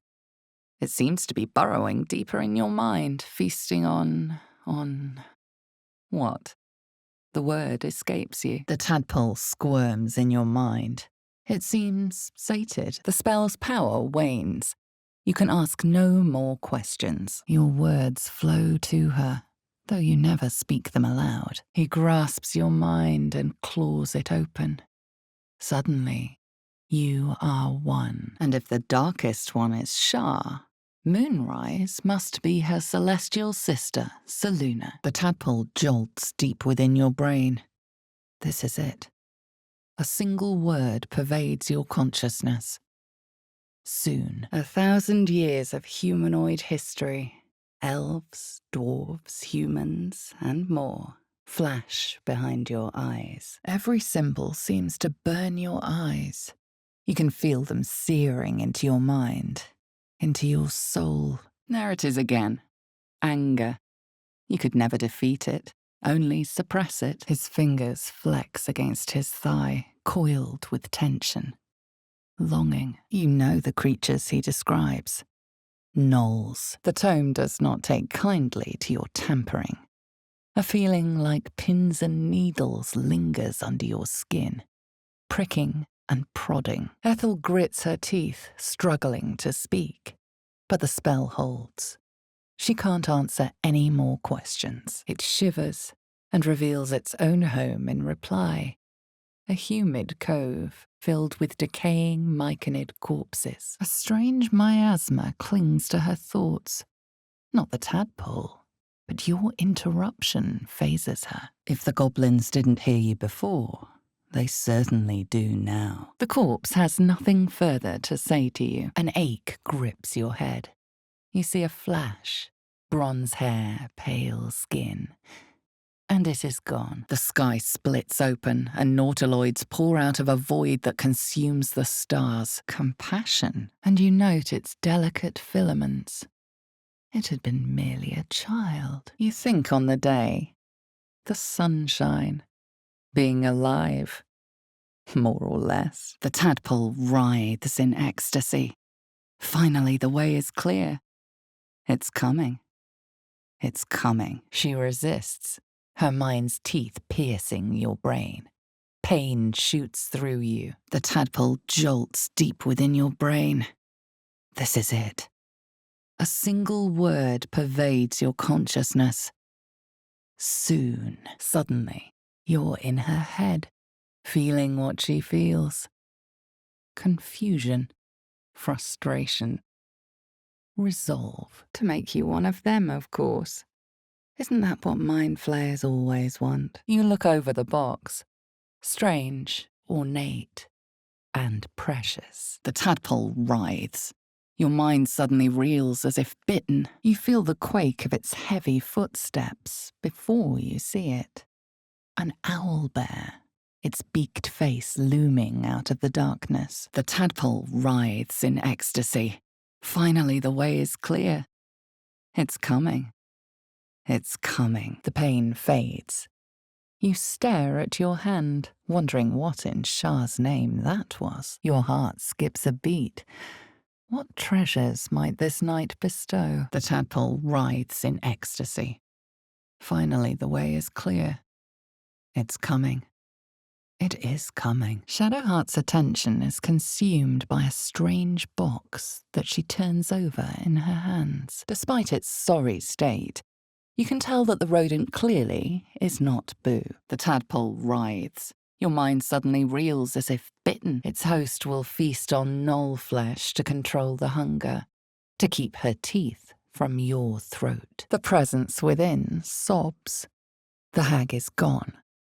He's trapped in this door, this wooden prison, forever, and then smiles serenely as blood and shadow spread like stains across your memory, erasing all that live there. Fungus and mold glaze the grotesque creature's face and body, then shrinks back down, eager to escape. A cluster of spiders scuttle inside the crevice. You close your eyes, imagining what Shah's final blessing will feel like when your time comes. The corpse regards you lifelessly. The owlbear bowls past you and into the forest. Something stirs deep within you, hungry and alert. It's taking something you'll never get back. You feel your blood boil. There's no fighting this torrent of emotion. Contented, fulfilled, the crystal's gift envelops you. You deserve to feel like this forever. The rock under your feet juts upwards, forming a perfectly engraved tombstone with a small epitaph. It wants him. You don't sleep well, flitting between dreams and nightmares. A violent vision grips you. Dwagar like yourself, chopping myconid remains. If you want a cure, you must follow protocol. Locate a Githyanki creche. From the far distance, you hear a blast of goblin voices. Her motivations elude you. Distracted by your thoughts, you let your guard down. Your skull briefly aches, and you are her. You feel her irritation and indignity. Then the creature speaks in visions. Curved drow blades, crude goblin torches, gnoll teeth dripping blood. The tadpole squirms in your mind.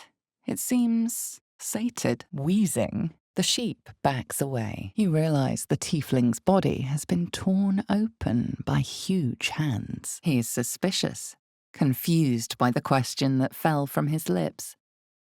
You proceed carefully. Your voice cuts through the fog of confusion.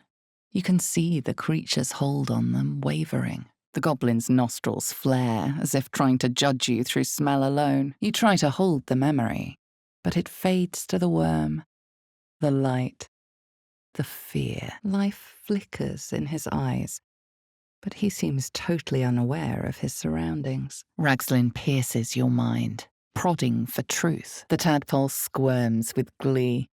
It's clearing the way for something deep inside, something that isn't you. You have to get rid of it. You have to survive. You are the only one left to ensure Shah's glory. The dog holds a well-chewed ball in his mouth. You dodge her blow, but as you regain your footing, you can see the pain in her eyes. The lock opens. The corpse has nothing to say. Your hand is suddenly empty. The work of a surreptitious companion. She studies you for a moment before twitching her ears. Compromise. Useless. Your minds intertwine. You see his siblings, Andric and Brenna. New recruits. Yours to shepherd. Useless. You can't stop thinking of Shah's secret mission. You're perfectly happy. As you turn to leave, you realize the other child does too. She looked nervous. This grove is kept by Sylvanus's faithful. The world around you comes into focus. Whatever this place, you know Vlaakith's protocol. You must locate a Githyanki creche, a drow cursing at the fallen rocks, then carving through deep gnomes in his rage. Curiosity conquers his suspicions.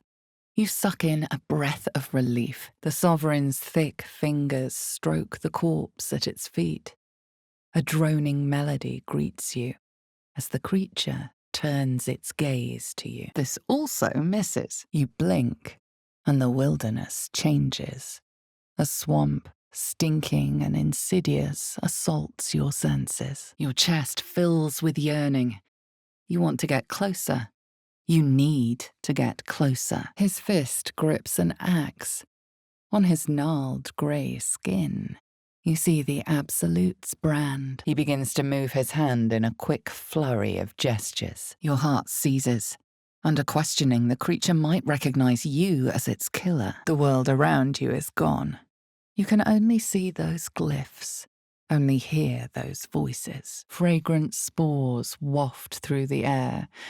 Your heart swells with bliss with your every breath. Gnolls, vicious, monstrous humanoids, can spawn from the corpses of dying hyenas. You are ready to strike, to end your own life.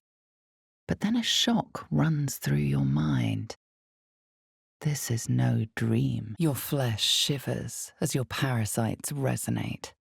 Your mind's eye shows you not your dream, but Will's. Baldur's Gate is close to your master's coven, but also home to amazing scholars.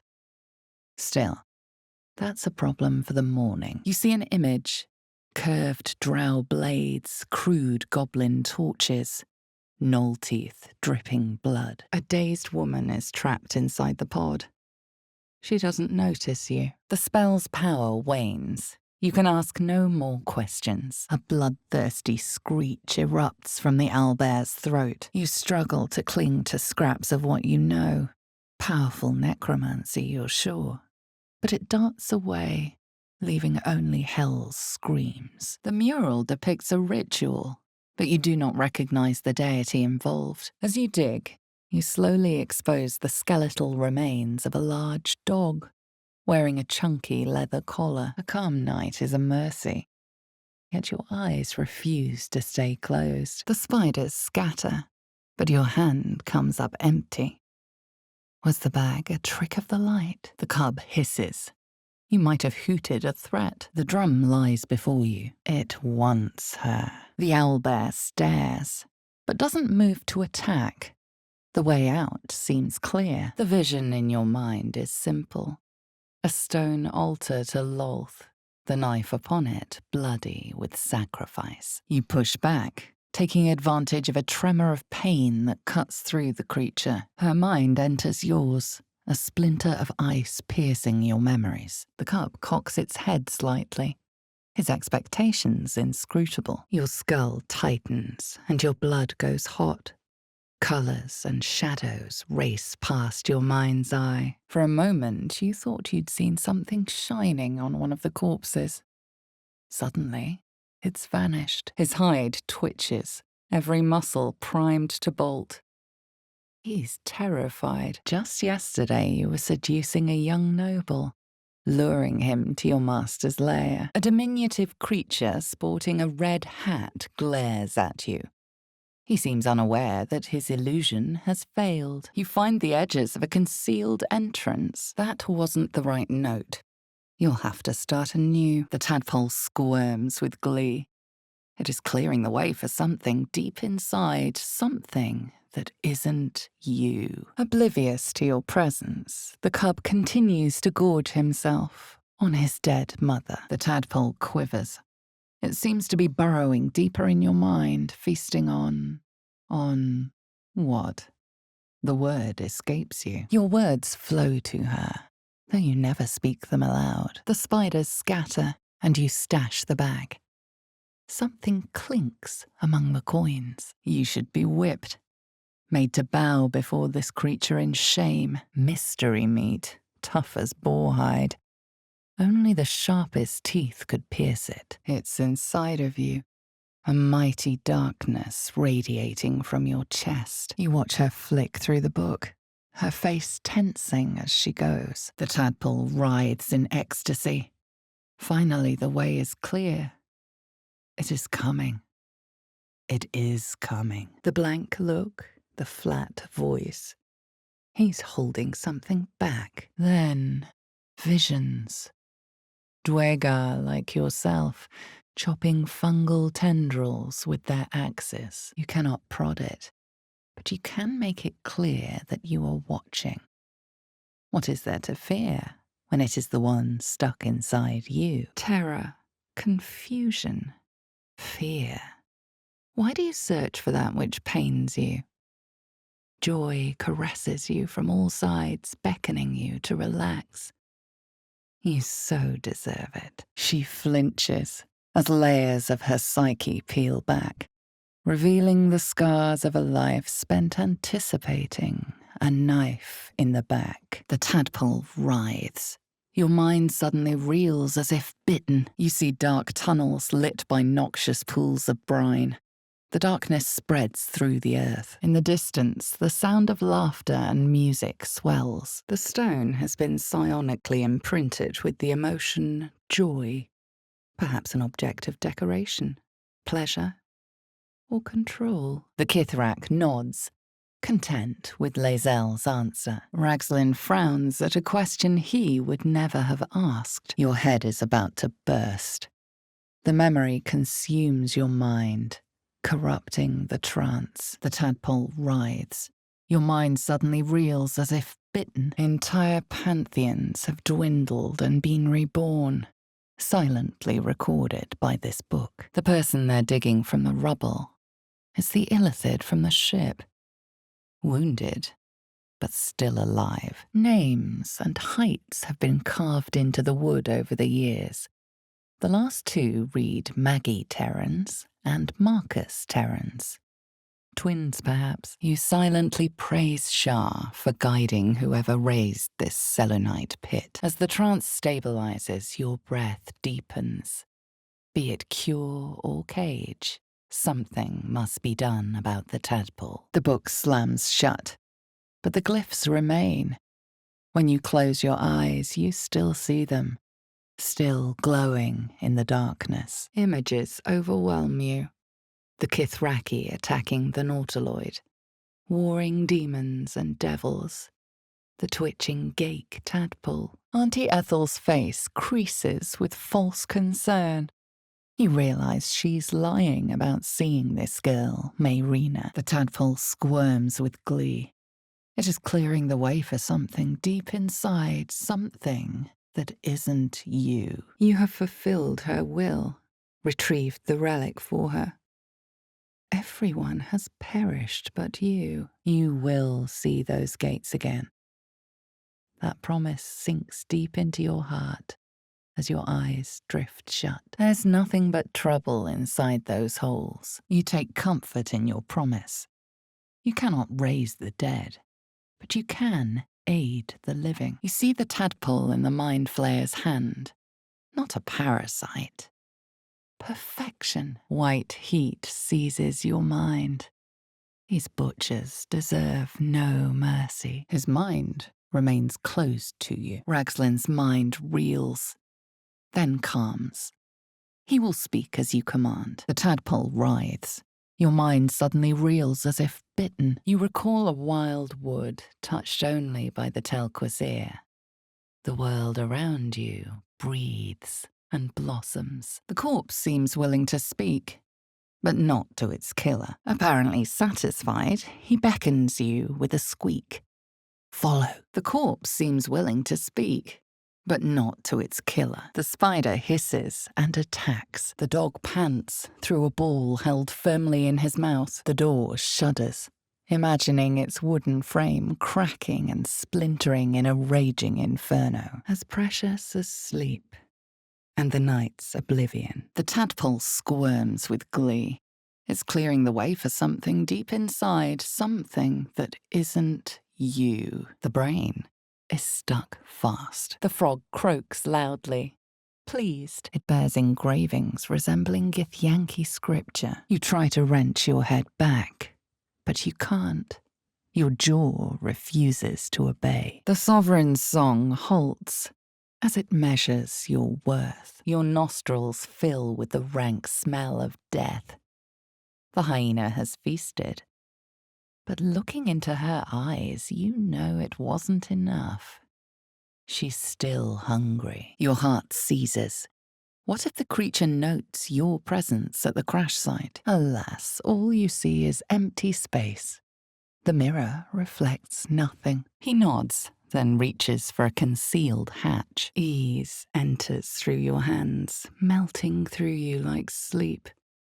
This is joy. Contented, satisfied joy, like you have never known it. The bird says nothing, trying to rest. The tiefling's corpse stirs with the spell. A chill runs up your spine. You feel like you're being watched. The man is dead, but something shifts beneath his features. After a final squeak of warning, break the rules and there will be trouble. She scurries away. Your heart lightens as you finish the song. The flames sputter away. The sword is complete. No use. Your mind is not your own. For reasons you can't explain, you want it to live. The cub tears into the bird with ravenous abandon. Its eyes flicker towards the rubble, nostrils flaring with raw, bestial fear. A mystical map glows before you, revealing a Githyanki refuge beyond the mountain pass. The adventurer sleeps soundly, his breath steady, his wounds expertly bandaged. Ragslin's mind rages. You have asked what no true soul would dare. There is a pause as those glass eyes take you in. Then your mind tears free from the stone's great, swelling joy, leaving excruciating grief in its place. You know these words. They are from the opening stanza of a play you found in this very tower. You see other mind flayers arranged in a serene circle. Absolute unity. Absolute power. Your skull briefly aches, and you are her. You feel the woman's anger at the Kithrak she confronted. Your heart pounds, but you're ready. He's going to regret coming for you. And you feel answers. She knows more about your condition. Will's anger turns to anguish, and his mind pulls away. You hear another muffled cry. The two inside are still in the throes of passion, but then the feeling slips. The creature's mind seems to focus elsewhere. She probes your mind, tangling your thoughts with hers. A familiar sensation. She too carries a parasite. The thought is punished by a spike of pain driven right between your eyes. It's possessing your mind, forcing you to love it. You try to hold the memory, but it fades to the worm, the light, the fear. Ragslin scowls, shocked by a question you shouldn't have asked, and a jolt shoots through you. The parasite in your mind quiets, pleased with itself. You realize he is casting detect thoughts. Tiefling faces flicker into view as she attempts to learn the grove's location. You see other mind flayers arranged in a serene circle. Absolute unity. Absolute power. You quickly assess your options. Many lives hang in the balance. She prizes your mental barriers apart and sees the mind flayer from the ship. The runes engraved on the black metal mean nothing to you. You keep examining it, a longing for small spaces, stone walls hugging close, confining, comforting. But would Shah agree? She may be pleased to see offerings to Saloon as stolen. Difficult to say. You remember reading a history of they. Zastam is a powerful lich who rules that land, and drove out the red wizards that opposed him. The monster lies exhausted, defeated. Its eyes, wet orange pearls, radiate malice. The needle finds the gap between eyeball and socket. Volo frowns and begins to push. The tadpole, it's doing something. Taking something you'll never get back. Volo carefully holds one of your eyes open and begins to prod uncertainly with the needle. Your muscles burn with the effort, but the chains hold strong. You sense your tadpole wriggle. It wants to read the mind of the being in front of you. Your minds intertwine. You see his siblings, Andric and Brynner, new recruits. Yours to shepherd. Ragslin continues the interrogation, oblivious to your attempts to sway him. The tadpole jolts deep within your brain. This is it. A single word pervades your consciousness. Soon, another vision. You see a clawed hand open a holding pod. The book refuses to open. For you, at least. You try to close the book, but claws tear at you from the darkness. You can feel them on your hands, in your eyes, in your soul. You chew through the bird's rotten flesh, its putrefied organs squishing between your teeth. A dead boar, but it doesn't look like it's been touched by scavengers. An image of her naked body against yours flashes into your mind. Then, her teeth fasten to your lip, biting, tearing. Blood spills into your mouth, rushes down your throat. You see an image, curved drow blades, crude goblin torches, gnoll teeth dripping blood. Your mind twists. You're looking out of unfamiliar eyes, prowling dark, busy streets. You see, or is it sense, the unmistakable presence of Mistra, the Lady of Mysteries. She looks at the closed door, drooling. The rock under your feet juts upwards, forming a perfectly engraved tombstone with a small epitaph. All you know for sure is, given time, it will turn you into one of them. By Sylvanus, the old oak, all death begets life. The sky splits open, and nautiloids pour out of a void that consumes the stars. With a cocky flick of her tail, the squirrel scampers away. The flames fall away, a mere illusion.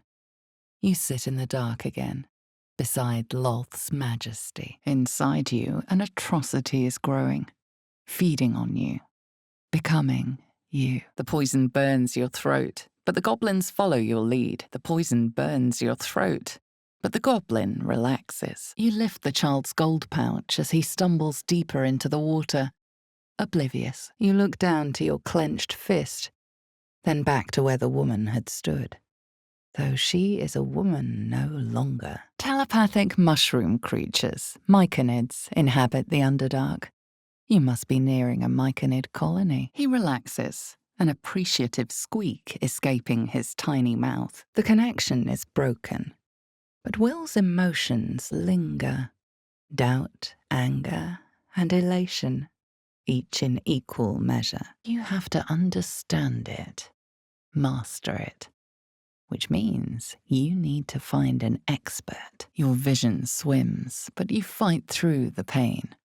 Your assailants are still under the creature's thrall. The creature's limbs shake with effort, hind legs ready to pounce. As you slip free, coming back to yourself, you hear the seductive hum of your own blood. The knoll will drink it. You slip free of the chains. Again, a vision comes to you. A memory seen through the creature's soul-dead eyes. The squirrel bounds away, chittering wildly. A bag lies within the crevice. At its mouth, a gold coin glints. The corpse seems willing to speak, but not to its killer. You see a clawed hand open a holding pod to reveal darkness. The cub looks from you to his dead mother. An illusion comes over you. A Dwagar, choking on a cloud of gleaming dust. You raise your glass and shout. A boat trembles in the mellow waves. The corpse does not stir. It will answer no more questions. The tadpole quivers. It seems to be burrowing deeper in your mind, feasting on. What? The word escapes you. The tadpole writhes. Your mind suddenly reels as if bitten. The tadpole writhes. Your mind suddenly reels as if bitten. A chill runs up your spine. There is something wrong with this creature. Very wrong. The realization hits you. That stench isn't death. You can sense that the hyena's very flesh is desecrated. You see the lie in his eyes. This is not the world you know. Rest feels impossible. No matter how heavy your eyes become, you navigate carefully. With Ragslin's voice, you ask. The squirrel flees, shrieking with indignant terror. The tadpole shivers as you hear Will's voice within your skull. Then you're lost in visions of demonic armies as you tear through a landscape of fire and blood. With a jerk, you're pulled from the vision. You feel the presence within shrink. Terrified, the passage narrows and bends, becoming impassable before you're even elbow deep. The crystal radiates a pulsing, teeth-wrenching joy. Your body is an ache of delight. No good. The Rothe shakes its horned head, more agitated than ever. A sharp metal fragment pokes out of the meat. It's of no use to you. His fangs snap and gnash, biting down on nothing. He wants more. What are they doing at Moonrise Towers? And why are they looking for you? It's a heavy, rich red, dry and sharp. The meat here is forbidden. She sniffs the air, then bounds away. The cub's eyes light with hungry rage as he begins to charge. But you didn't take her dark deal. Once more, he brings the needle to your eye. This presence, the magic is not divine, but fey, and it is murderous. Curiosity conquers the hobgoblin's suspicions. You suck in a breath of relief. The tadpole writhes. Your mind suddenly reels as if bitten. As your lips touch filthy flesh, you catch a whiff of lavender. It hadn't occurred to you that Lolth might be listening. Your head throbs and your skin tingles. Visions rush past. A dragon's wing, a silver sword, and a flash of your face seen through the Gith woman's eyes. Your thoughts turn to Rashemen. Will your bones rest in soil so far from home? The Rothe utters an angry bellow and charges. The goblin stares, mouth agape. Then he sets his jaw. and falls to his knees. Every cut is meditation. It reshapes the world to Vlaakith's will. The last 3 names in this book sit close together, but are so devastated by the scrawl as to be unreadable. The goblin seems unsure whether to bow to you or attack. Your parasites connect. Will's doubts grip you. Then relax. The tadpole squirms with glee. It is clearing the way for something deep inside, something that isn't you. The presence within cowers, terrified of you. The myconid greets you with pure sensation, sadness and joy intermingled. This is a powerful magical item, capable of trapping and holding a creature. It is a minor victory, but enough to soothe you to sleep. Ragslin's mind is clouded by doubt, surprised by words he didn't expect. The tadpole quivers. It seems to be burrowing deeper in your mind, feasting on what? The word escapes you. Suddenly, his presence in your mind is back, knowing, caressing you softly. You recognize the mark of the dark goddess Shah on the broken helmet. This army marched in her name. Long hours spent studying at your college come back to you. This is the opening stanza of an old play, The Roads to Darkness. The cub inspects the wound, giving it a curious peck. The cub relaxes, soothed by your soft sounds. Faint images appear in your mind. A brain, a Githyanki warrior, and centuries of darkness. These people were dark justiciars, an honorary order within the priesthood of Shah. The tadpole squirms with glee. It is clearing the way for something deep inside, something that isn't you.